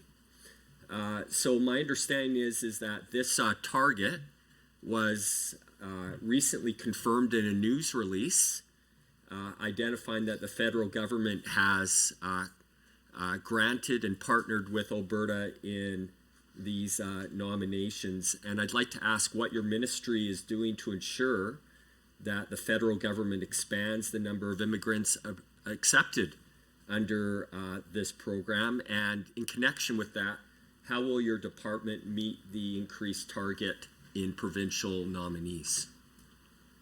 Okay, well, thank you for that great question, and there's so much background information that I want to share. So we had a target of 6,500 nomination certificates last year, and we have filled all of them. And I know that when I was first sworn into this ministry, this was a topic of great discussion between myself and the former minister, Minister Madhu, who's in skilled trades and professions. And we had talked about the fact that he had made a very audacious ask last year at FMRI. He had basically asked for double the nomination certificates. And when the plan was introduced in November of 2022 by the Federal Minister of Immigration, we had a feeling that we probably wouldn't be getting those numbers, but certainly I did my part, and I contacted Minister Sean Fraser and said, look, I would love the opportunity to sit down and meet with you and to tell you the story of Alberta. Like, we're talking about energy transition, we're talking about the hydrogen economy, CCUS, there's so many technical professions that are required to help actually actualize some of these elements, and the only way we can do that is to make sure we leverage all tools at our disposal, and one of that was our immigration stream. So we had a 2.5-hour meeting in my office, and we've got a former Minister of Labor and Immigration here who understands the value of getting those targets increased. And so when I got the letter indicating that our targets had increased by 50%, which is much more than what other jurisdictions received, I was thrilled, because this is monumental news to be able to get almost 9,800 nomination certificates for 2023, and we will fill them. We have put some money in our budget for additional staff to make sure that work is underway. And I know Gosha, my ADM, is she has it all mapped out and all planned out how it's all going to happen. But even our allocations in the subsequent years are really something. So when I was at FMRI, there were a lot of envious glances in our direction when these numbers came up, because we did get more. I don't want to say our fair share, but we certainly did get more as compared to other jurisdictions. And that really is an indication of the fact that we need highly skilled, qualified labor. So we have 7 immigration streams within the Alberta Advantage immigration programs. 3 are worker related, and 4 are for entrepreneurs, and that includes a farm stream. And I have to tell you, Member Stefan, that the level of excitement that I heard from immigration consultants was next level, but even from individuals within communities around the province. Like, this just means that it opens up more avenues for people who have family members who are highly qualified and who want to apply through express entry. Those numbers have suddenly gone up because we've prioritized family connections. That was always there, like, you could always talk about that, but we've actually intentionally put policy in place that indicates that a certain proportion of express entry applicants have to have a family connection, or we're going to prioritize those applications. So there's a lot of good news stories here in the immigration portfolio, and as I mentioned earlier, we have space in our budget for additional staff, and I'm working on some other elements in regards to policy with some of our other immigration streams, and hopefully we'll have some good news to share shortly. Well, that's wonderful. I have no doubt that we will see record number of individuals want to come here. It's such a blessed place. There's so many opportunities, and I'm so grateful that it's a win-win for sure. I know a lot of the newcomers, they have talents and skills and gifts, and they're going to make Alberta better, and really excited for the great work that you're doing in the ministry. Really appreciate you answering my questions. Minister, I'll turn the rest of my time over to my friend, Member Allard. Thank you, Chair. We don't have much time left, Minister, so I'll just get started with my questions and we can pick it up in the next round. But I wanted to build off of what MLA Stefan was talking about with respect to, on page 136, the performance metrics, the number of nomination certificates issued by Alberta Advantage Immigration Program. And I just wanted to confirm, AAIP is what was formerly known as AINP? Okay. I was pretty sure, but I just wanted to make sure we're talking about the same thing. So the targets for 24 and 25 are 13,000. Are those confirmed, or those are just aspirational? Those are aspirational, and I mean, we have our targets from the federal government. It's just shy of 11,000 for year 3, and it's 10,000. I can't remember the exact number, but you know what? There is a provision within the whole federal allocation. If there are some jurisdictions who are unable to use their nomination certificates, other jurisdictions can apply to get those. So those numbers are 13,000, and they're aspirational, but we have our actual targets delivered by the federal government. Well, as an employer who supported immigrants coming in under a foreign worker program and then availing themselves of opportunities to stay and become permanent residents, I applaud the effort. I think it's a lot for immigrants to come in, and I can attest to the fact that from the settlement side of things, it's a lot easier for someone to come in if they know that they can bring a family member in the near future.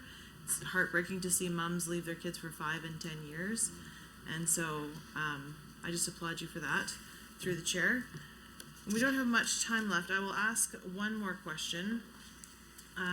In your conversation with MLA Stefan, you talked about the newcomer programming, so international talent can put their skills to work in Alberta, including by ensuring new Albertans have access to language and settlement services. And you have about 40 seconds left. Just wondering if you can identify areas that Alberta can improve upon in terms of improving newcomer programming so that they can fulfill their potential in the labor market. And I know we don't have much time left, but it goes back to what I was saying before, is that there are many newcomers here in this country, including Ukrainian temporary residents. We think that we've done so much in terms of providing supports, and we have as a government and federal government. As a nation, we have much to be proud of, but there is still a gap in knowledge in terms of what individuals know and what information they've been exposed to. So we're going to have to find some other ways and some other avenues and mechanisms to ensure that this information is being disseminated properly and it's being received appropriately. Thank you. That concludes the government member's first block of questions. Now we move to 5 minutes of questions from the official opposition, followed by 5 minutes of response from the minister. As mentioned, members are asked to advise the chair at the beginning of their rotation if they wish to combine their time with the minister's time. Member Gray. Yes, please. Yeah, I was We wondering. will be taking a break after this rotation. Sorry, Frank. And we're good to share time, Minister? Yes. Fantastic. Let's keep talking about AI and AAIP again, because I want to understand the budget that's being allocated with the 50% increase and the increases that will happen in 2024 and 2025. I understand the department is trying to get ready to manage that new higher level. But looking at the budget, and I'm specifically going to look at page 138 of the business plan, because you can see the forward targets. I'm seeing on the immigration and multiculturalism line an increase for this year. So it says 32 million there, but for 2024 and 2025, there's actually a decrease to those lines. And so with the number of nominees increasing each and every year, I'm just curious when it comes to staffing or hiring, are you doing all of that this year and then it stays flat for the next future years, even as the number of nominees increase?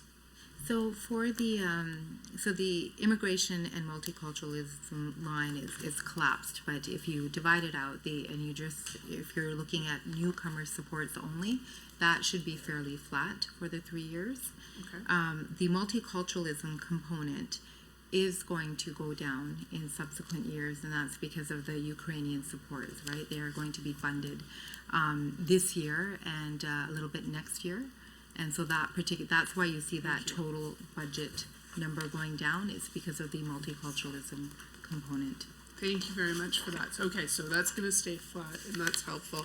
And you answered one of my questions Just around that performance metric 2.8, I was curious why it was set to 13,000, but you're hoping that perhaps other jurisdictions won't use all of their nominations and you may be able to go higher than the targets set by the federal government. So in 2024, the 10,849, you've got your target in the business plan set to 13. Yeah, and that's a forward-looking number because the federal government might come back with revised targets as well, just depending on what the geopolitical situation is. Like, nobody ever anticipated the Russian invasion of Ukraine, and there's so many things that, it's brought additional gravitas to this whole conversation around immigration. So those are our targets, but again, I just have a sense that they could be subject to change as well. And of course, we would obviously welcome any unallocated nominations too. Well, I'm incredibly supportive of the increases that Alberta is getting. I was very disappointed when this government capped the nominations at 4,000 just a couple of years ago and didn't take advantage of all the opportunity. And I hope that didn't negatively impact the conversations or make it harder when you were having conversations with the federal government. I realize you were not the minister at the time. But I'll just address please, that really if you'd quickly, like to if you don't comment on mind. that. Yeah, I think that happened around COVID, right? When there were no flights and we weren't having people coming in, and it was a pandemic-related decision. Understood. I just very much was concerned about the potential impact it could have because Alberta was the only province that was doing that. As far as I'm aware, feel free to correct me. I tried to look and it didn't seem like other provinces or jurisdictions were taking the same measure. So it put Alberta in a unique boat. But I'm glad to see the increases happening now, as much as I disagreed with the decision there. I am looking on the website, and it shows that AIIP is assessing applications received before December 20th, 2022. And I realize the website might not be fully up to date, but given we are on March 14th, that's 3 months back. I'm wondering if we're seeing the processing time really starting to get a bit longer.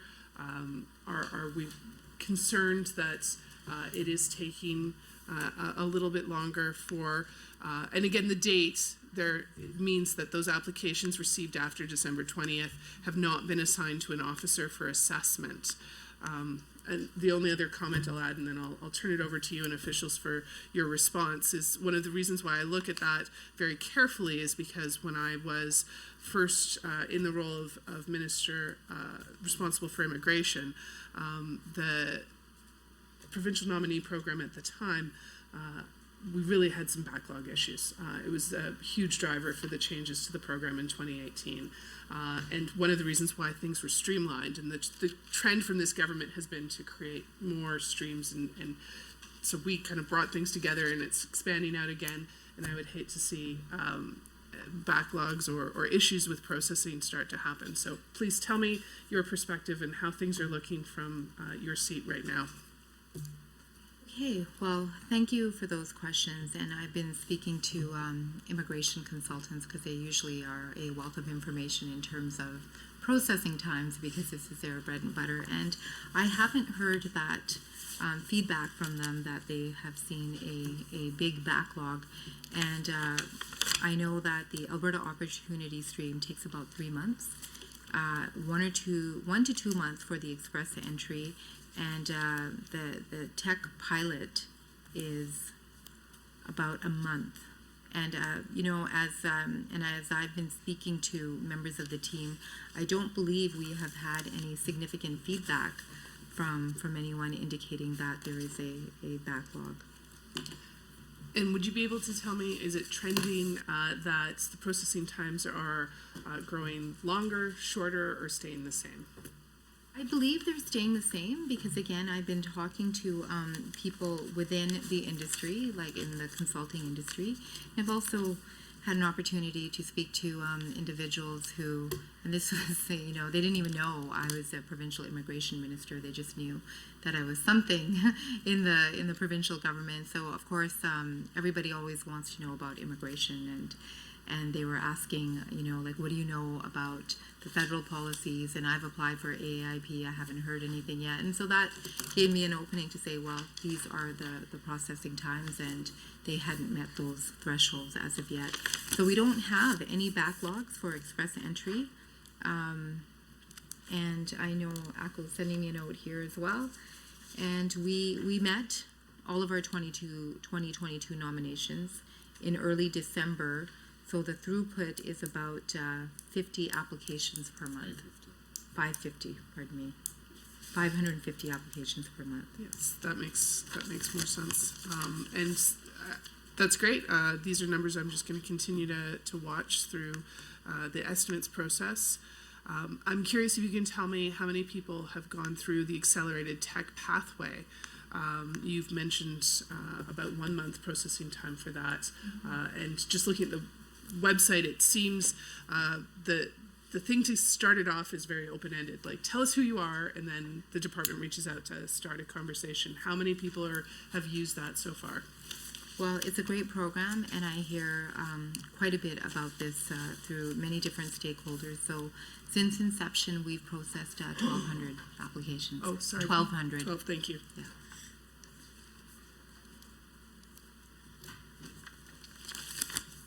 Oh, thank you very much for that. And then the website talks about the low volume of applications for farm stream, foreign graduate entrepreneur stream, graduate entrepreneur stream, and rural entrepreneur stream, and for that reason doesn't provide processing times. Can you contextualize that for me? What does low volume of applications, either in numbers or percentage, for those 4 streams? I would say very low in terms of the absolute value, in terms of numbers. Some of these programs, these streams are fairly new, and so we just haven't had the uptake. COVID has had an impact, and so I'm taking a deeper look at some of these streams to get a better understanding of why the uptake is not where it should be. 1 hand or 2? Okay, very low. Understood. You mentioned for the opportunity stream, you were talking about the family connection, and Minister, just when you were speaking, you said it in 2 different ways, and I'd like to know just more specifically how the family connection works, because you said it was a percentage of express entry, but then you also used the word prioritize. So is it a target percentage, or is it a change to the process? How does the family connection come into play, and that is different than how it used to work? So there is more of a concerted effort, and I believe that 25% of all express entries that have a family connection, so a relative, meaning a parent, a sibling, or a child, that those applications will be prioritized, up to 25% of express entries. Do you know what it used to be? Thank you.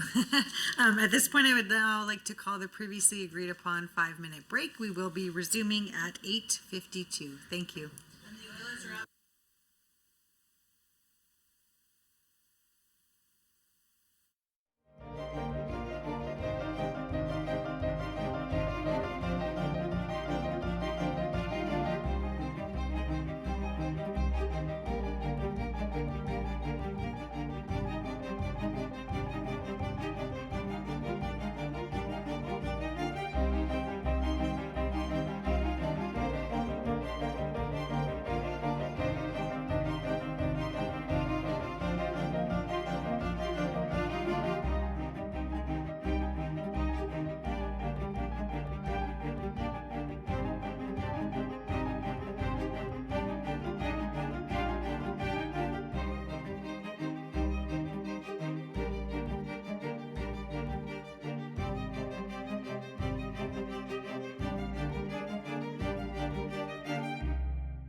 The committee meeting, I would now like to turn it over to government members.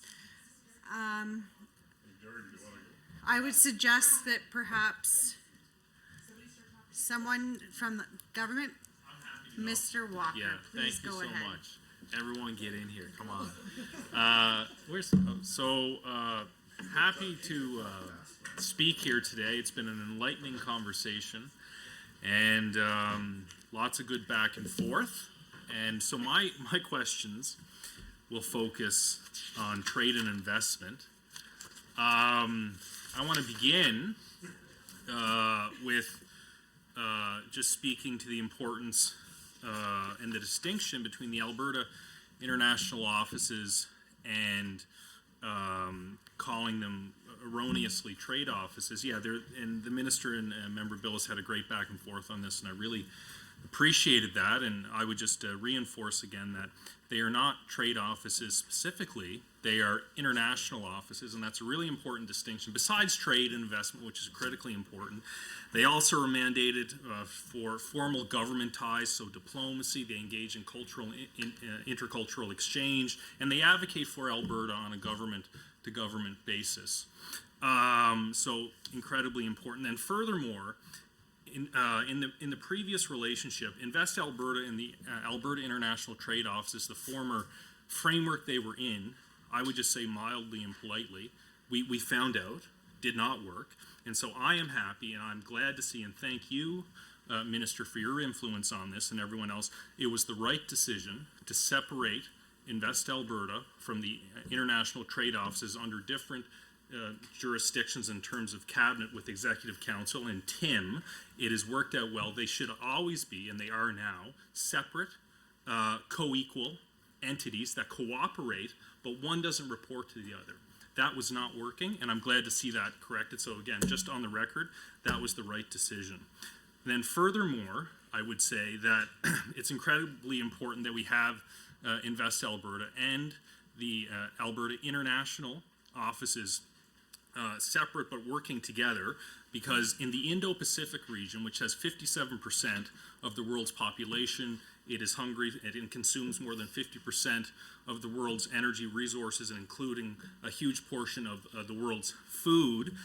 In those countries, the government relationship is incredibly important, and it is elevated on a very high pedestal.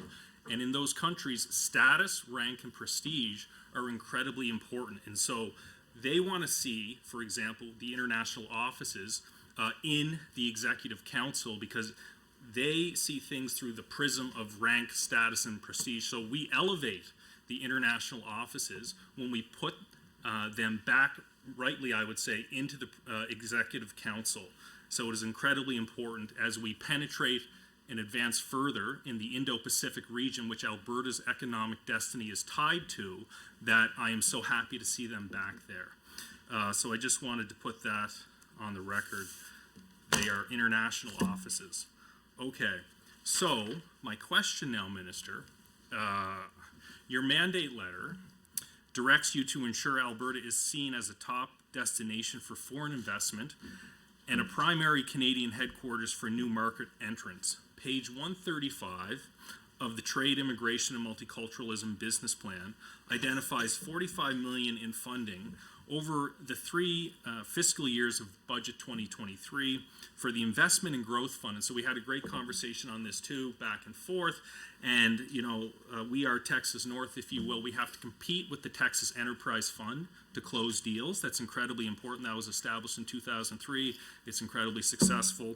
And Invest Alberta and those other programs that you listed in a great conversation, I would say, through the chair with Member Billis was very enlightening. So again, what is the purpose of this fund, and how will this fund help make Alberta a top destination for foreign investment in Canada? So that's my first question. And I'd also just say it's always great to see Tim and the new iteration. It's really exciting. Hello to Gosha, my former boss. Really great to see you.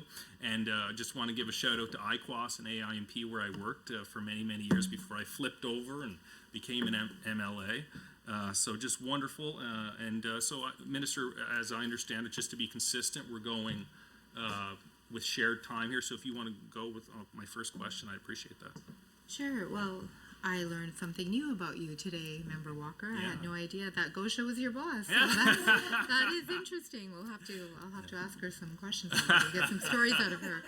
But I do want to say that I appreciate your opening comments around the cultural implications of how prestige and status and rank are perceived in many countries in the Indo-Pacific, and certainly in Asian countries. You're right that if office is directly linked to the top level of leadership, which is the premier, it's perceived very, very differently. And it was a good reminder for me when I traveled, and I always forget that I'm a minister, and the whole minister thing never really impacts me in any real way when I'm here. But when you're traveling overseas, particularly to those jurisdictions, it's a very important station to hold as you're talking about negotiations and trade agreements and things like that. I mean, the conversation completely shifts. So your comments were very well placed, and you're right. We, in terms of the International Growth Fund, it's an important tool that we use within the government and with our other partners to make sure that we can attract investment. And it is one of the first deal closing investment programs in Canada. And we were inspired by the Texas Enterprise Fund. This is very different from that. Obviously, it's catered to the realities of Alberta. But it has helped. I was mentioning 7 IGF applications that were approved, and the funding has gone out.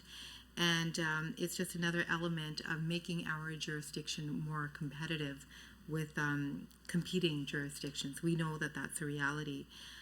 We do know that many companies just need a bit of a push to make that final investment decision. I've heard that from the 2 companies that I worked with, Siren Foods and Aplexus. Both were being courted by other jurisdictions, and just knowing that they had additional help through the concierge service, through everything that's provided by Invest Alberta, and additional funds to help them settle and move. It was very, very successful. Incentive grants like the IGF, regardless of the amount, they show serious investors that investment attraction, and in particular high impact investments that create meaningful jobs and contribute significantly to economic growth, is a high priority for the province. It's essentially a statement that we take this job seriously, and we will do whatever we need to compete with other jurisdictions. Thank you so much for that. And then, again, just to echo your comments on the importance of having the Alberta international offices in Executive Council. 9 of our 16 international offices, as you would know, Minister, are located in the Indo-Pacific region. Yes. And frankly, I'll be advocating we need a few more probably there in that dynamic region. So again, it's just so important that we have both Invest Alberta and the international office network cooperating, complementing each other, sometimes hunting as a pack, but sometimes the international offices will enhance relations through soft diplomacy. Like in the 1980s, we brought curling to Hokkaido, our sister province in Japan, through grassroots work through Barhead, great community, but also we brought GOA people over there to foster that relationship. in whatever predecessor was your ministry back in the 1980s, and a great guy, Stan, he was part of that. He's a retired GOA civil servant in Sherwood Park in my riding, and he tells me all about these important stories. So I guess I would just continue on here with the Investment and Growth Fund Minister. So on page 35 of the Trade, Immigration, and Multiculturalism Business Plan, and I know what a strong advocate you are for multiculturalism, I greatly appreciate your work on this file. How does the Investment and Growth Fund elevate Alberta's competitiveness with investors in general? And then the performance measure for the Investment and Growth Fund is $245 million of cumulative capital investment in Alberta committed to by recipients of the program in 2023-2024. How does the ministry expect to achieve such ambitious targets for a comparatively small investment by the government? Thank you, and let me just say that I really do appreciate your knowledge of Japanese culture and the business environment. I mean, you've expressed that in terms of your knowledge around, did you say curling? Yes. Yeah. I was at the AJO in January. It was great. Yeah, that's incredible. In answer to your question, the IGF targets new investment into the province as well as expansion of domestic companies looking to increase their competitive advantage in the global market. An increase in capital investment in the province creates more jobs for Albertans and is a catalyst for economic diversification. Don't worry, I got the Wazimus minister. There you go. Thank you. Thank you very much. Now it is time for the official opposition, and Member Gray, are you wanting to continue with combined time? Yes, please. Thank you. Minister? Minister? Oh, yes. Thank you, Minister. So I think I kind of blurted a last question, and I was just asking prior to the change for processing family connection. So the target has been set of 25%. I was just wondering if the department had measured prior to that new specific target what percentage of all express entry that had family connection was being processed beforehand. Well, I'll just give you absolute numbers instead of percentages. So Sure. Right now we're estimating about 1,200 based on how we've prioritized the program. And prior to this policy change, we had maybe about 50 that we can count that had that family connection. Okay, thank So you. it has made a difference to intentionally, put that policy lever in place. And to lift those applicants up in the ranking Yes. system. No, thank you. That's very helpful to understand how big of a change that is. So I appreciate that very much. Now, I had a couple of questions about your performance metrics. I already asked the one about 2A. For 2B, I just noticed that the IQOS survey is currently biennial and will be moving to an annual basis, and I was just wondering why the change. Okay.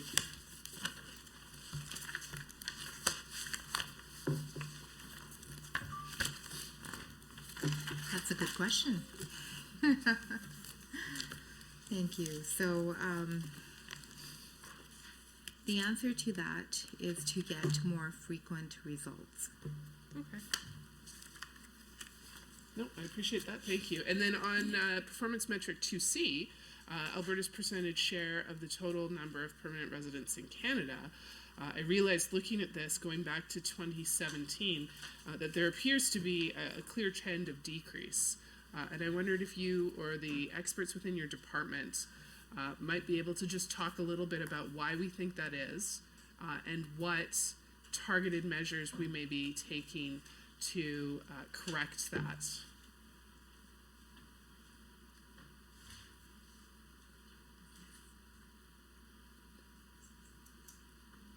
So in 2017, we see 13%, 2018, 13, 2019, 12, 2020 down to 11, and then 2021 still remaining at 11. So it seems to be Yes. trending in the wrong way. Yes, you're absolutely right. And these are, our last actuals are in 2021, 22, as you can see. But I think our new allocation of nomination certificates is going to have a significant impact. And I know that our Alberta is Calling campaign is very intentional about talking about, Alberta as a destination of choice for newcomers to come and settle in.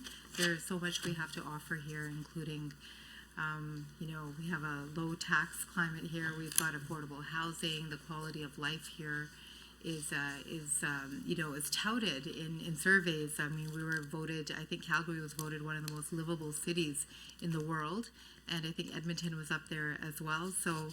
I think all of these measures that we're taking in terms of campaigns, in terms of our immigration programs, in terms of our investment attraction activities, will inevitably lead to these numbers being skewed in the right direction, and they will be higher. Is there any aspect of the Alberta is Calling campaign that's designed to target or specifically speak to permanent residents? And I ask only because you suggested that might be a positive influence. So has the program been designed to speak to permanent residents or reach them? There are not specific elements that are within the program right now, but when I was planning my trade missions, that was one of the elements that I was planning to build in. I was planning a trade mission to Asia, which unfortunately didn't materialize, but part of the Alberta's Calling campaign was to talk about our Alberta Advantage immigration programs and our post-secondary. So I know that Invest Alberta, through the work that they do, quite often do bring this up as well in terms of the value proposition for newcomers to have a life here in Alberta. And when I speak to our other partners, like Edmonton Global and Calgary Economic Development, I mean, this comes up over and over again as well. Like, how do we tell the Alberta story?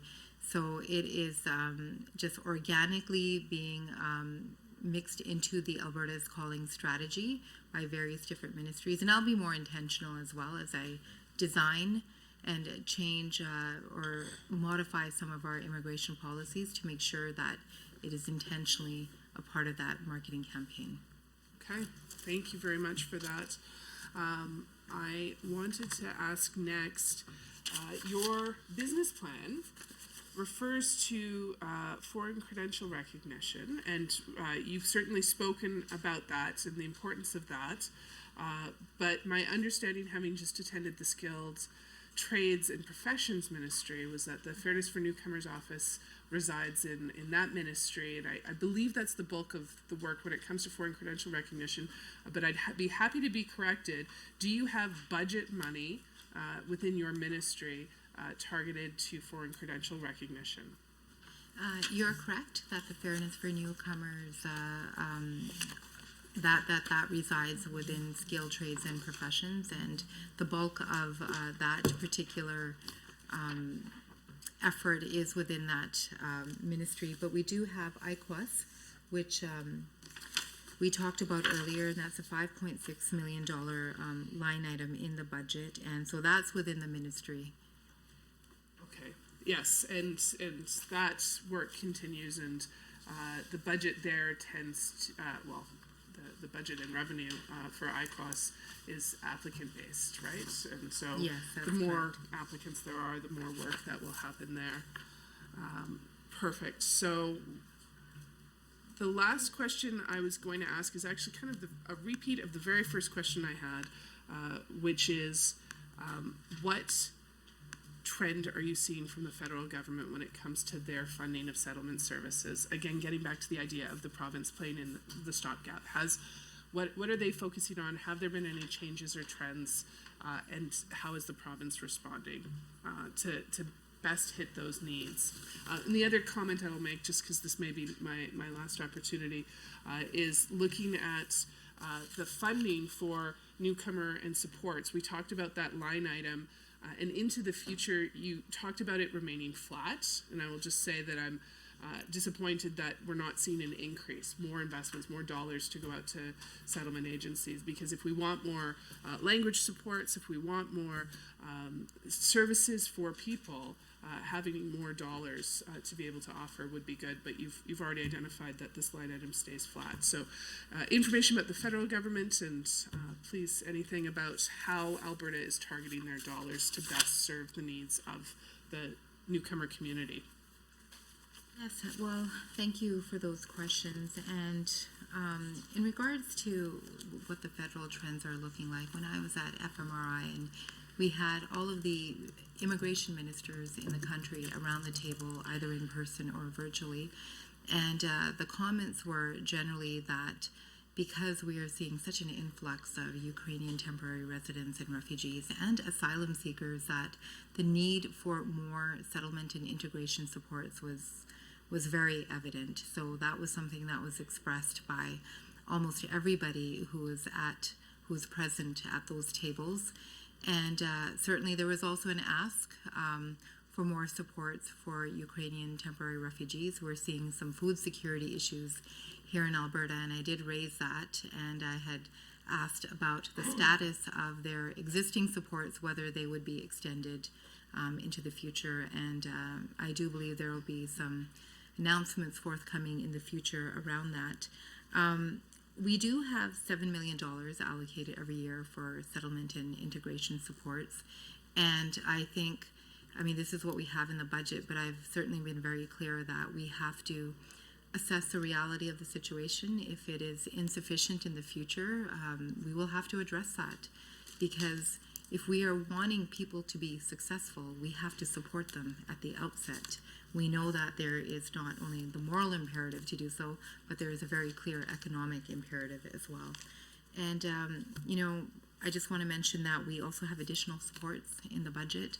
We have an additional $1 million for settlement supports for Ukraine, and it's in recognition of the fact that there are gaps. Well, thank you very much for that response. My understanding, and I suspect it would be true today, is that most of the grants and the funding are fully utilized. The other comment I will just make is I know many of the agencies have talked to me as critic that they'd be interested in any ability to do longer than 2-year funding, like the grant. Thank you. At this point, as there are no independent members in the committee meeting, I will turn it over to the government members. Ms. Rosen, are you wanting to go back and forth with the minister? Yes, I would love to, if that's okay. Minister? Yes. Okay, go ahead. Thank you. Perfect. Well, thank you, Minister, so much for being here tonight. I know we've had a lot of conversation so far about the investment that has come into Alberta in the past 3 years and your ministry's ongoing efforts to attract investment to our province, whether that be through immigration, whether that be through Invest Alberta, and of course just our general business and taxation policies that we have changed and implemented the past few years. Attracting investment has undeniably, I think, been a focal point of our government's work, and something that I would argue we've seen tremendous success in over the past few years, whether that's been big investments from other jurisdictions and companies in Canada, or from international companies. I think there's been no question as to whether that's been a very serious priority for our government, and one that we've seen a lot of success in. But I do want to branch off of that, and rather than talking about just the investment, focus on the actual trade side of that conversation, because I don't think it's been discussed enough tonight yet. So I know when I was on the Fair Deal panel back, gosh, I think it's been almost 3 years ago now, one of the things that we had looked at was whether or not Alberta should be sending a representative to participate directly in trade deal negotiations. Typically in the past, we have let the federal government negotiate on our behalf, and we haven't participated directly. And there was significant conversation at that time about whether or not Alberta should participate directly, and if so, what that level of participation should look like. Fast forward a few years, I just want to highlight your budget, of course, page 135 specifically in your business plan describes the outcome of your ministry as Alberta's trade and investment interests are advanced to support a strong and prosperous Alberta. More specifically, key objective 1.3 on that same page says that your ministry is responsible for advancing and defending Alberta's interests with the federal government in the negotiation of international agreements to enhance trade and investment. And I suppose, given the name of your ministry, that probably should be obvious. But I would just like to ask what actions your ministry is taking today to protect and defend Alberta's trade interests and our investment interests, and what our level of participation is or is projected to be in the further negotiations. Okay, thank you, Member Rosen, and I really do appreciate this question. It's an important question, and as you mentioned, we have not focused enough on this particular aspect of the portfolio. So I have a lot of information here, and because it is so important, I'm going to read all of this so that the public is aware of what we're doing within the ministry. So first of all, Alberta is globally connected through 15 international free trade agreements, through which we have preferred market access to 51 foreign countries and more than 1.5 billion potential customers. And we want to build on this and expand our markets in Asia. And I know MLA Walker had said that we need more offices. And I agree with you, particularly given our Indo-Pacific strategy that the federal government has announced and that we're working on. And we've got economies like India, the 5th largest economy in the world. We only have one office there, so there's opportunities right there. So Tim leads Alberta's engagement in international trade negotiations, working with other departments and stakeholders to identify and promote provincial interests. And I have to give a shout out to the department who have been at those federal tables with the trade negotiations. They are most definitely representing Alberta's interests. TIM officials attend negotiating rounds and advocate for Alberta with federal government officials to ensure that as trade agreements develop, they reflect Alberta's export and investment goals and jurisdictional interests. In addition to securing additional market access for our exports, Alberta also seeks greater confidence in the stability and predictability of other countries' regulations, more transparency and efficiency as goods cross borders, and improved ease of movement for business professionals. I'm just going to give a very quick example here as well. I know that when our officials were at the federal table negotiating with the UK, we had some conversations around really wanting to promote Alberta beef in the UK. Now it's a tough proposition, but our officials were very vocal at that table. And this is just one example of how Alberta really talks about our value proposition in this province to make sure that we are represented in those negotiations. And Tim will continue to pursue Alberta's interests in Canada's trade negotiations, including with the UK, which I just mentioned, India, that's ongoing right now, Ukraine, of course, and other ongoing negotiations with the Indo-Pacific and Latin American partners.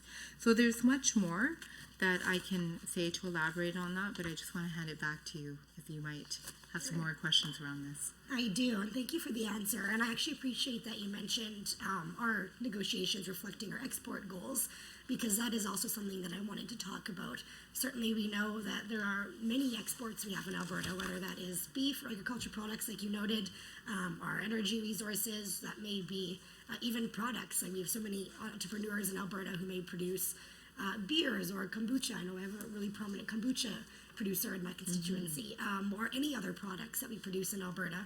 We have so many entrepreneurs and innovators and industry workers who produce goods that are ready for export and should have such potential in international markets.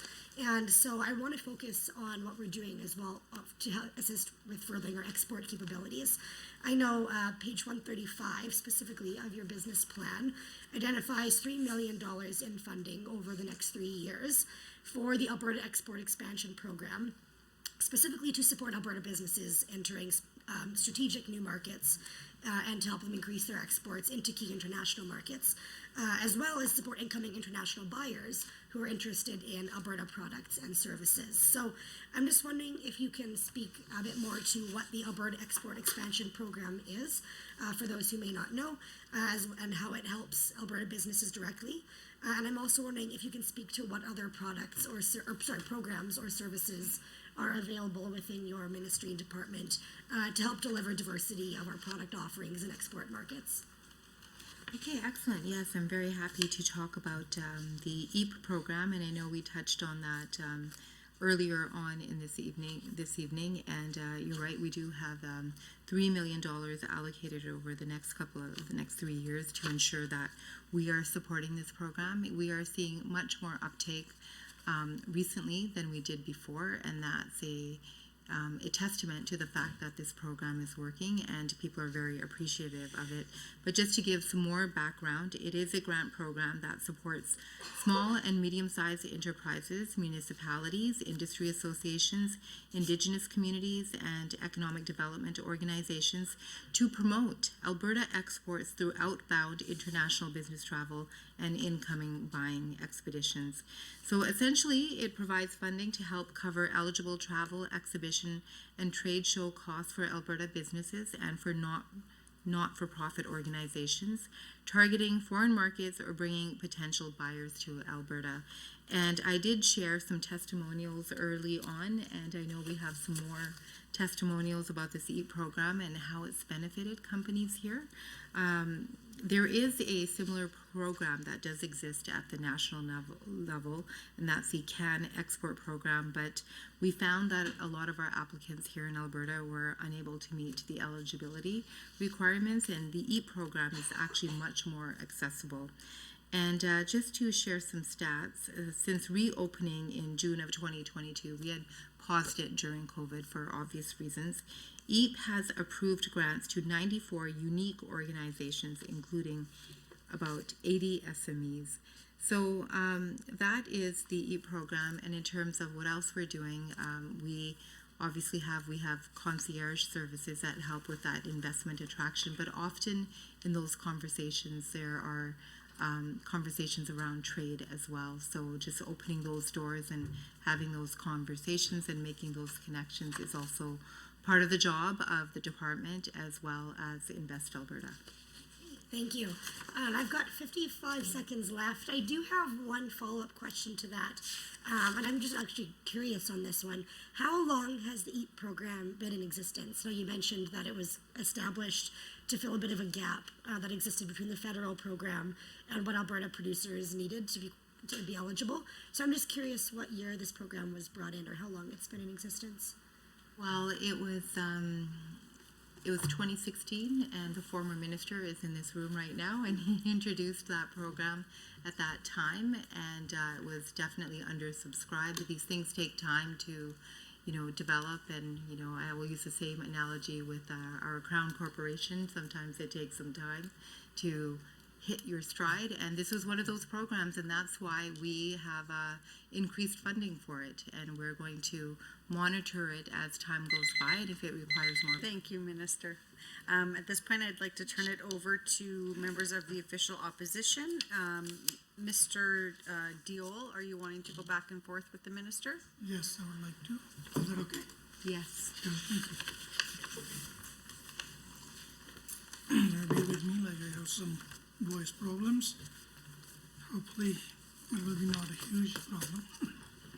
So, Minister, my questions are around, curiosity of questions, basically about most of the multiculturalism file in your portfolio.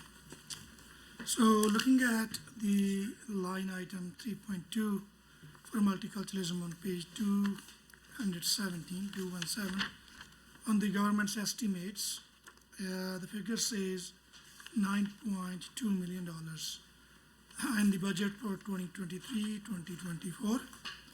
So it's, it can be interpreted many different ways. So one way it looks like it's going down from 350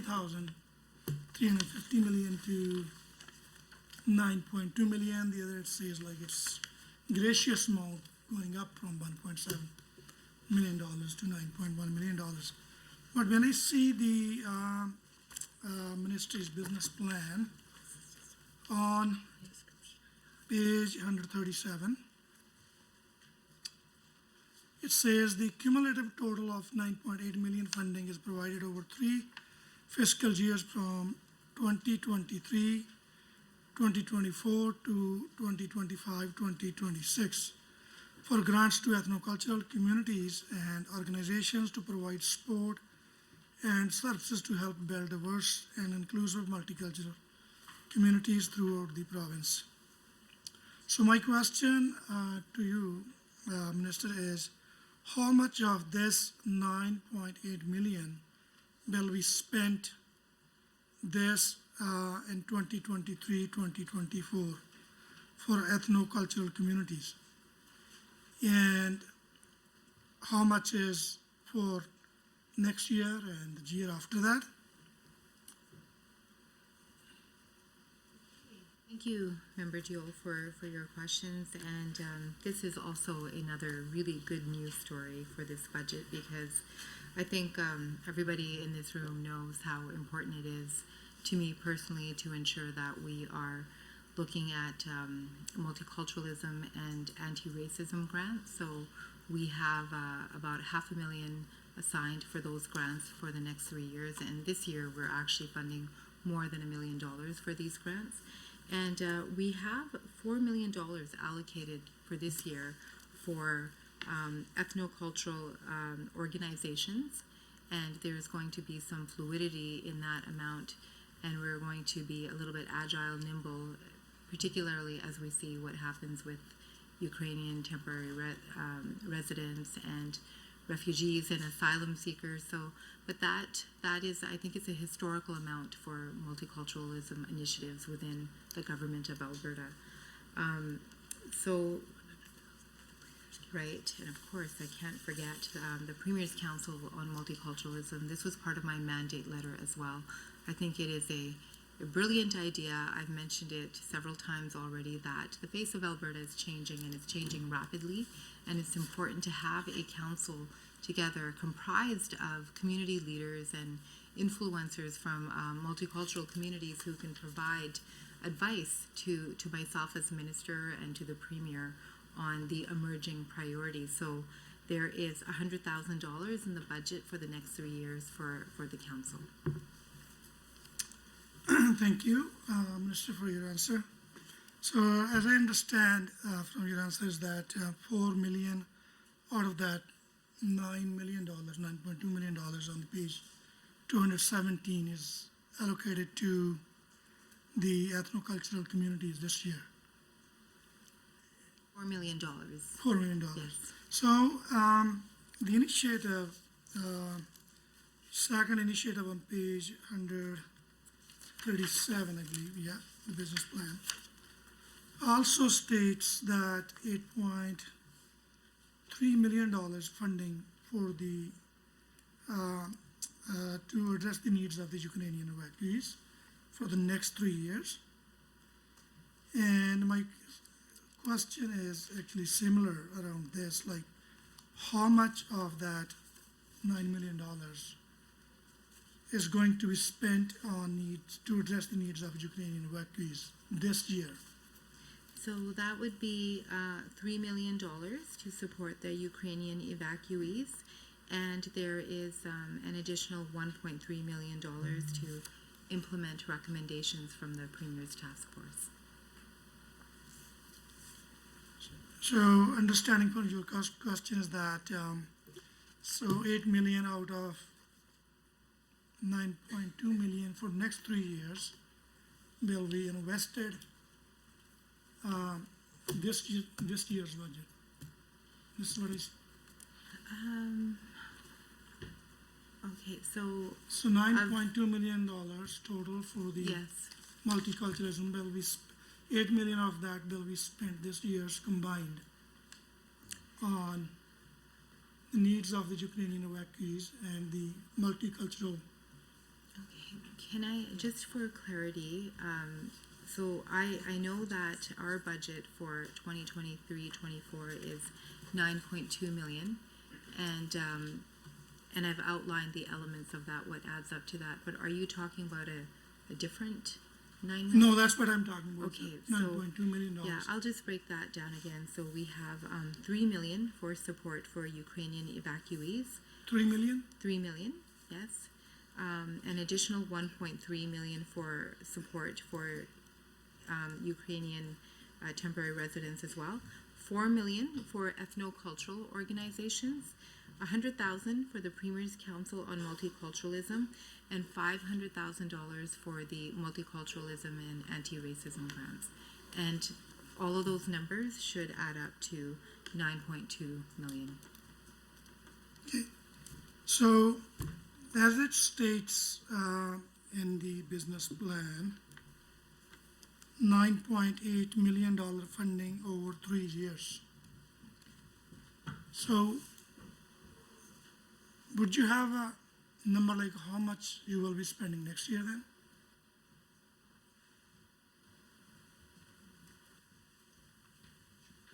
Yeah, so for this year, for the ethnocultural grants, it's 4 million, and for next year, it's 2 million, and then beyond that, it's 2 million for the ethnocultural grants. And we have a $500,000 every year for the multiculturalism and anti-racism grants, and then $100,000 every year for the Premier's Council on Multiculturalism. So everything is the same, except for the ethnocultural grants. It's 4 million for 2023-24, and then 2 million for the 2 years thereafter. And looking at, I would just like to take a bit about the grants. Thank you for your answer, first of all. I was just trying to see like how we have been actually doing on multiculturalism. It was kind of tricky to look through the information because given the lot of ministry portfolios changed and shuffled. And according to the records, I've been over like public records, over the last 4 years, multiculturalism and anti-racism grants have decreased basically over $5 million.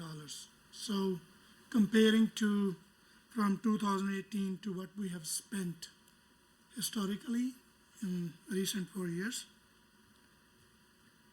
So you think this $4 million grant in this year will make up for the momentum? The communities are really struggling and complaining. Yeah, yes, you're right. I would agree. There's a lot of struggle. There's a lot of distress. There are mental health issues. And I know that when the ministries were changed, the funding that came from the multiculturalism ministry at that time was $500,000 when it was transferred to labor and immigration. That was way back when it was a status of women, culture, and multiculturalism. So, we have taken a very hard look at this, and, this all ties in with our immigration numbers and our immigration policy and our anti-racism initiatives and strategy. The reality is we need to do more to make sure we're funding grassroots organizations to ensure that they can develop anti-racism policies and celebrate their culture and heritage and actually do that. Thank you, Minister. At this point, I would like to now move to Government Caucus as there is no independent members present.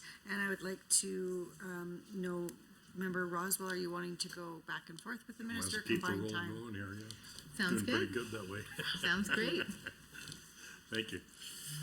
Yeah, I just wanted to, you did talk about this a bit earlier, but on page 135 of the Trade and Immigration Multiculturalism Business Plan, key objective number 1.2 talks about the ministry's role in promoting trade and investment and attraction efforts as engaging with stakeholders, including businesses and other governments, and then partner ministries, Invest Alberta Corporation, and it sounds like that could get fairly complex environment to be working, especially when Executive Council is responsible for the international offices. You spoke about that a little bit once already. So I just wanted, if you could, just how the ministry is working with the Executive Council and the International Office Network, partner ministries, and Invest Alberta to support the province's international trade promotion and investment traction. So I don't know if you got to explain all of it, how it all works together. There might have been parts to it. So I just wanted to give you a chance to explain how you put all those things together and make it work. Thank you, Member Roswell, and you're correct that it can be a very complex environment to work in, and that's where trust and collaboration is essential, and certainly changes were made. The international offices are within the Executive Council, as you had pointed out, and then of course we have our Crown Corporation Invest Alberta, and our own department that is very competent and capable and has a track record of, investment promotion and trade promotion. So it's incumbent, we all have to work together. We are Team Alberta. And so I can tell you that TIM officials and Invest Alberta collaborate with the Alberta International offices, and there have been a lot of changes, and there will be more changes in these international offices in the future. I've already alluded to the Indo-Pacific strategy and the need for having more offices in certain countries.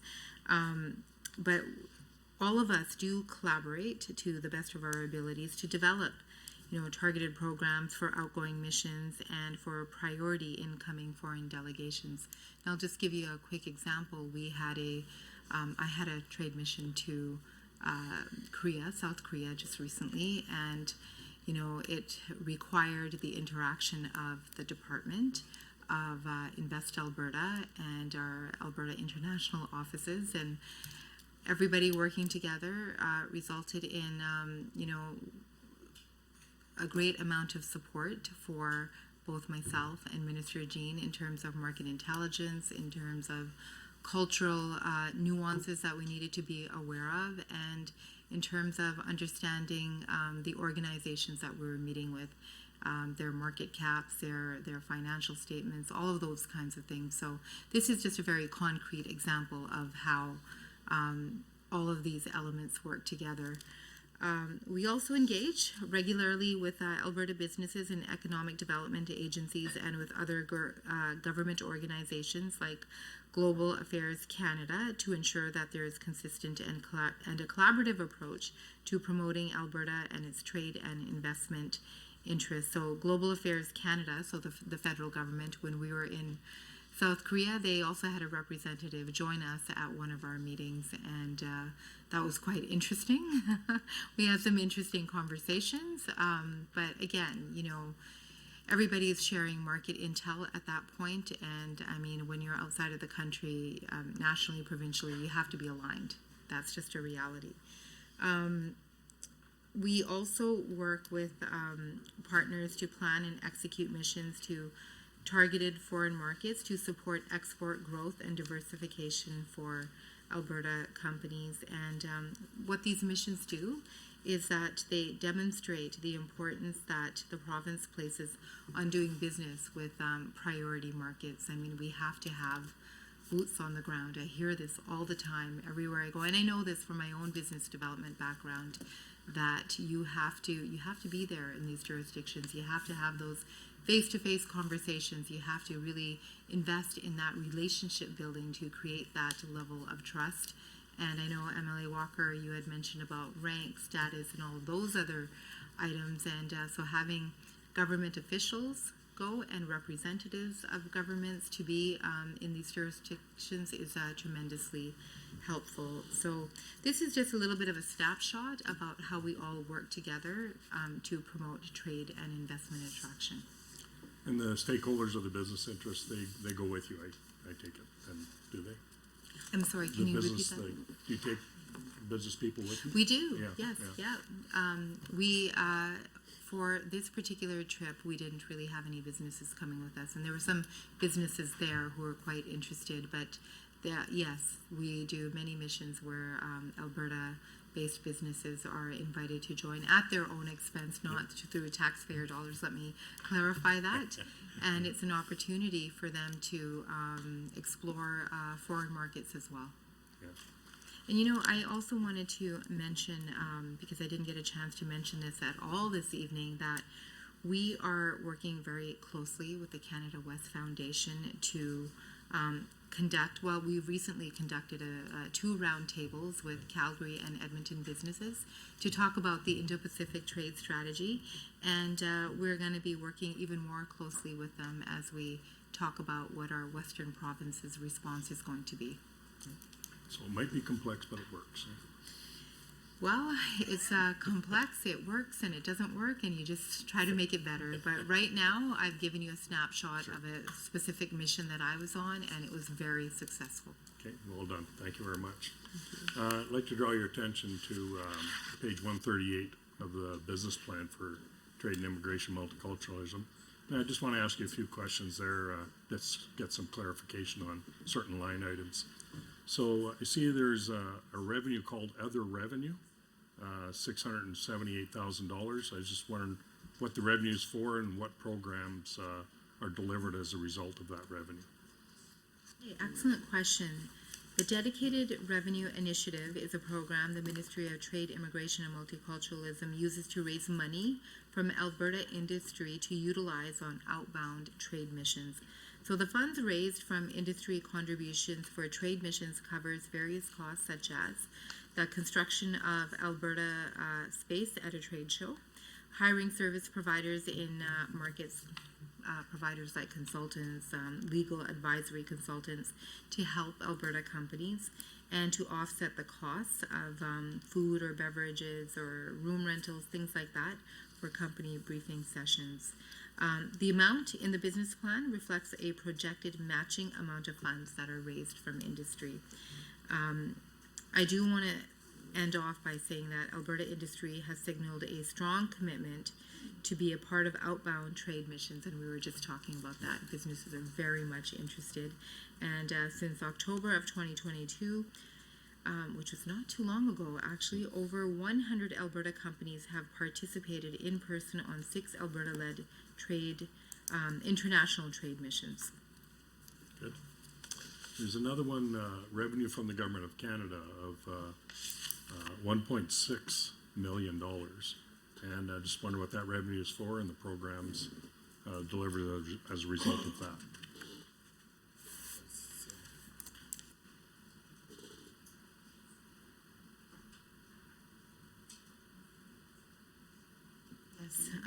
So that 1.6 is a workforce development agreement, and it's funding that comes from the federal government and is earmarked for some of these settlement and immigration programs that we were talking about earlier. Very important funds, and they go to organizations like Calgary Catholic Immigration Services, Center for Newcomers, and they are designed to ensure that, you know, newcomers get language supports and other settlement supports. Okay, very good. And the last one is revenue for premiums, license fees, and licenses, and that was $8.2 million. So if you just wanted to expand on that and what programs are delivered by the fees and what does the if you just expand on that part of it. Sure. So for that, from that 8.25 million dollars in revenues, 3.9 million relates to fees charged by the Alberta Advantage Immigration Program. 4.333 million relates to fees collected by the International Qualification Assessment Service, or IQAS is the acronym for it. And IQAS helps to get recognition for education and training received outside of Canada.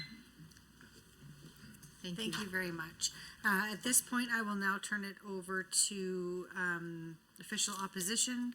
And I understand that Mr. Diol, you're going to be speaking. Are you wanting to share time or combine time? Yeah, I would like to keep on, yeah. Yes. Keep sharing. Sounds good. Thank you. Thank you. Thank you, Minister, for your, answers. I do have a question around, as you said, you have $100,000 for the Anti-Racism Advisory Council, if I'm true, yeah. Looking on your website, I see basically right now, no meeting scheduled for the Anti-Racism Advisory Council for the year 2023. My questions around this are there meetings scheduled for this year? Or did the 2022 meetings occur? And if there were meetings in 2022, do we have a minute for those meetings? The recommendations from the Anti-Racism Advisory Council came out in March of 2021. Can the Minister share what the Council has been working on since then? Does the Council have any specific objectives? What were their performance indicators for 2022? And is there any changes this year? So what is the status of the recommendations from the council? How many of them have been completely implemented? Which ones are yet to be implemented? And will the minister be prioritizing them during this budget? Okay, so there's a series of questions there, and I think Yeah, I it was brought- around just advisory council. I thought I can just do it once. Yeah, no, that's fine. That was a good idea, actually. So last year, the Anti-Racism Advisory Council met at least 4 times. That's part of their mandate to meet, and they may have met more. And we do have minutes for all of those meetings. And I was very fortunate to be able to attend one of those meetings shortly after being sworn in. And I know that there were recommendations that were issued some time ago.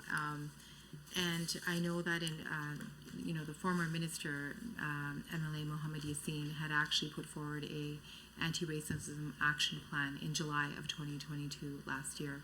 So some of the work that we've been doing since then, because I know you're asking like what has been implemented and what hasn't been, but some of the work that we're doing since that point is extensive stakeholder engagement, because we are wanting to design anti-racism legislation that will focus on some of those recommendations. You can't do all of them. That's just a reality. As much as we might want to, the reality is that you have to start somewhere, and this is very new work across the country. There are only a couple of other jurisdictions who have legislation in place.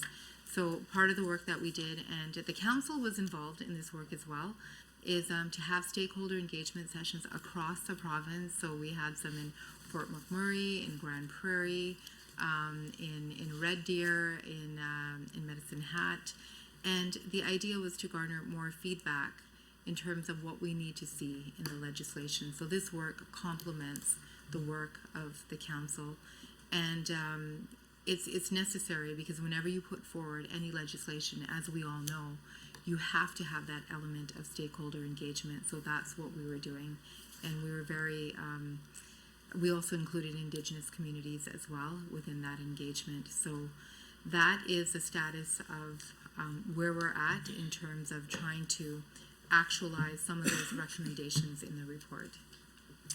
Yeah, thank you for your answer. I hope this is not duplicating lots of the work that has already been done, So I understand the Alberta Anti-Racism Advisory Council is comprised of many diverse community experts and community leaders, and they have done some consultation before the recommendations.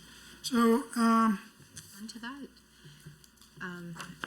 That's always a concern of duplication of efforts, and there will be some, but the world has changed drastically since last year with the Russian invasion of Ukraine. Like I mentioned it before, there's an additional gravitas now to all the work that we do, and we have welcomed so many temporary residents into the province. So it's worthwhile to engage and re-engage to understand what the additional stresses are to different cultural communities. We've also welcomed so many refugees from Afghanistan, and that has also required additional engagement. So I understand your concern about duplicating efforts, but it was necessary to re-engage to a certain extent with some of these communities and with new communities. And that's part of the reason why we have the Premier's Council of Multiculturalism as part of our budget.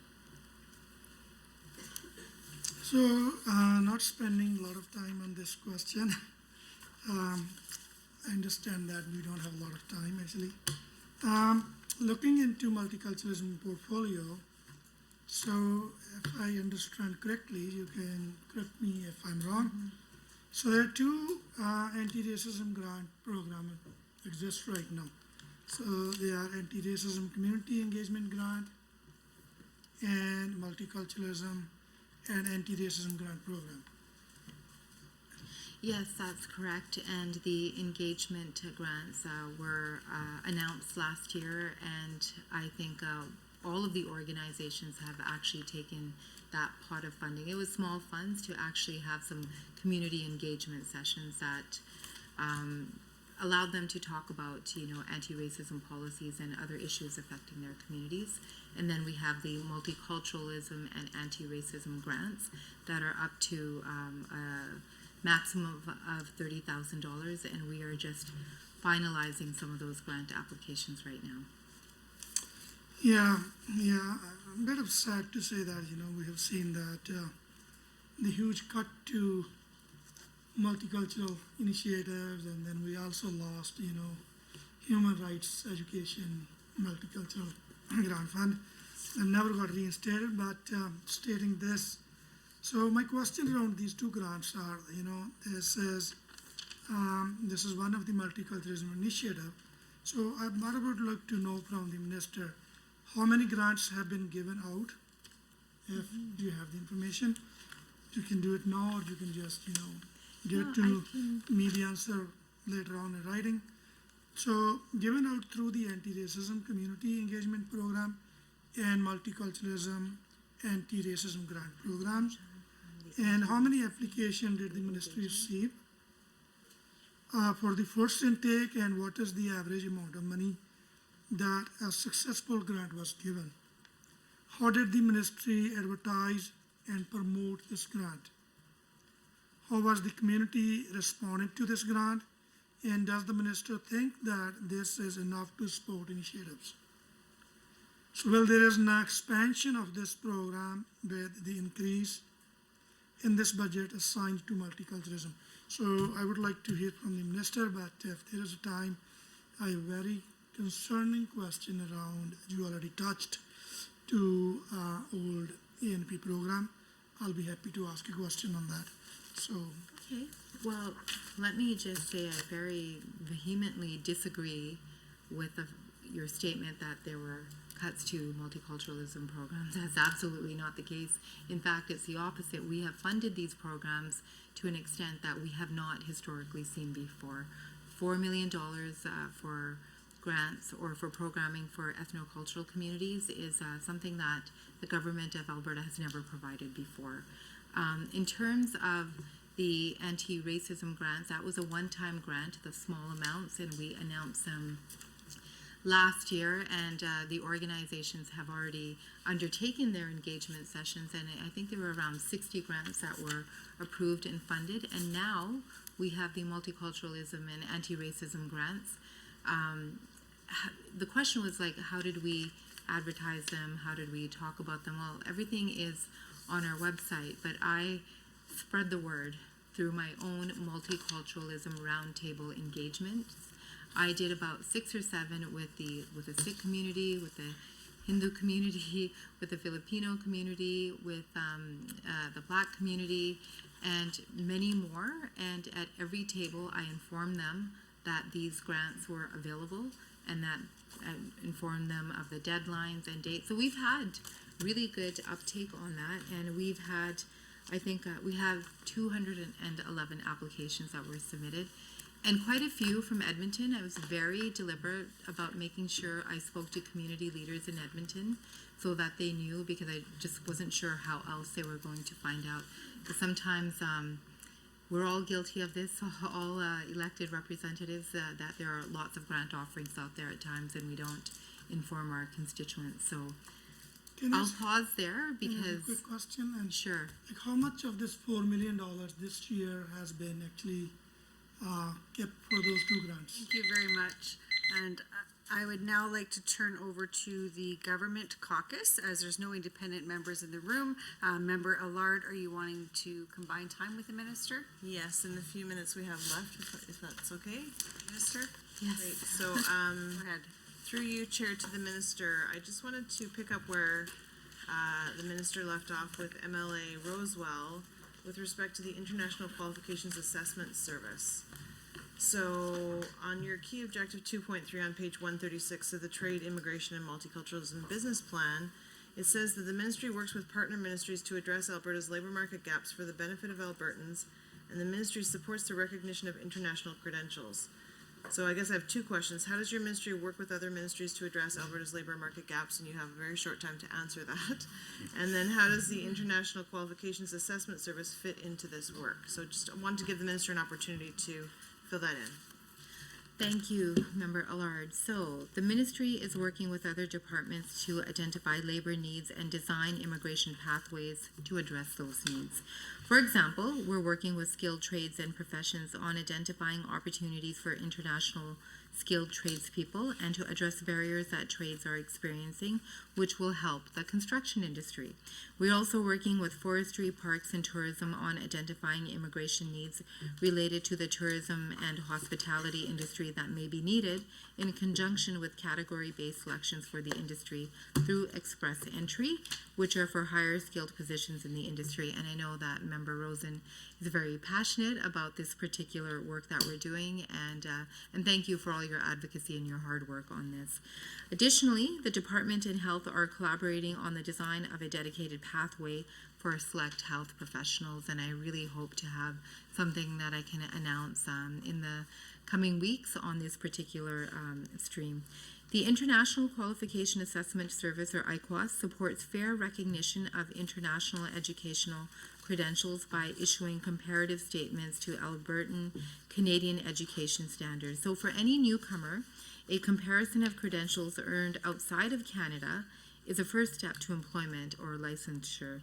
IQAS assessments are used by regulatory bodies, educational institutions, and employers, and indirectly support all ministries who are striving to fill labor gaps. Now, specifically, IQAS works with the Ministry of Seniors, Community and Social Services to provide assessments at no cost to facilitate entry into the workforce and address labor market gaps. So that is how IQAS fits into the work. Excellent, thank you, Minister. We have a little bit of time left. I wanted to take a moment to express my gratitude through the chair to the Minister for your work on this file. I know that there was a lot of change in government in the fall and new ministries, and I think the members opposite have talked about some of the shifts in the ways that the ministries have been split up, and so I just really wanted to commend the Minister for her work on behalf of all Albertans, and certainly on behalf of communities that are ethnic minorities. I think that you've represented them well through the chair. I will speak through the chair, and we'll be sad to see you go at the end of this term. So I just wanted to put that out there. Minister, is there anything else you wanted the committee to hear before we close our time? Well, thank you, Member Allard. You might just make me cry a little bit. Thank you for your comments. Like, this has definitely been the honor of a lifetime to be able to serve, and particularly to be able to serve during the pandemic when we saw such incredible vulnerability in so many communities across the province, particularly in our ethno-cultural communities, which is why I was very grateful when Premier Smith asked me to take on this ministry, because having the multiculturalism portfolio meant that I could further some of those priorities that really needed to be furthered, and which is why I was really pushing back on Member Dio's comments around, like, there's been cuts to the multiculturalism file. There have not been. They have, we've enhanced the expenditure and the programming that will go to ethno-cultural communities because of all the reasons that I had mentioned earlier, because our immigration numbers are going to go up, our growth in our country and province is going to come through immigration. Now's the time. Now's the time to make sure that multiculturalism is no longer just an aspirational framework, that it's actually something that is a reality and rooted in acceptance and celebration, and not just tolerance, but beyond that. So it's been quite the honor for me to be able to build on the work that I did in community and social services, and actually in transportation too. Some of my driving back to work grants were definitely targeted towards newcomer populations. So I worked with some of the organizations that served particularly women from newcomer communities to make sure that they had access to these funds that were traditionally offered to people, to men, because they were male-dominated industries. So in closing, we have about 10 seconds. I will also take the opportunity to thank everybody who has joined us this evening for this session of Committee of Supply. Thank you to my staff, and thank you to all of my government colleagues. Thank you. I must advise the committee that the time allotted for consideration of the ministry's estimates has concluded. I'd like to remind committee members that we are scheduled to meet tomorrow, Wednesday, March 15th, 2023 at 3:30 p.m. to consider the estimates of the Ministry of Forestry, Parks and Tourism. Thank you, everyone, and this meeting is adjourned.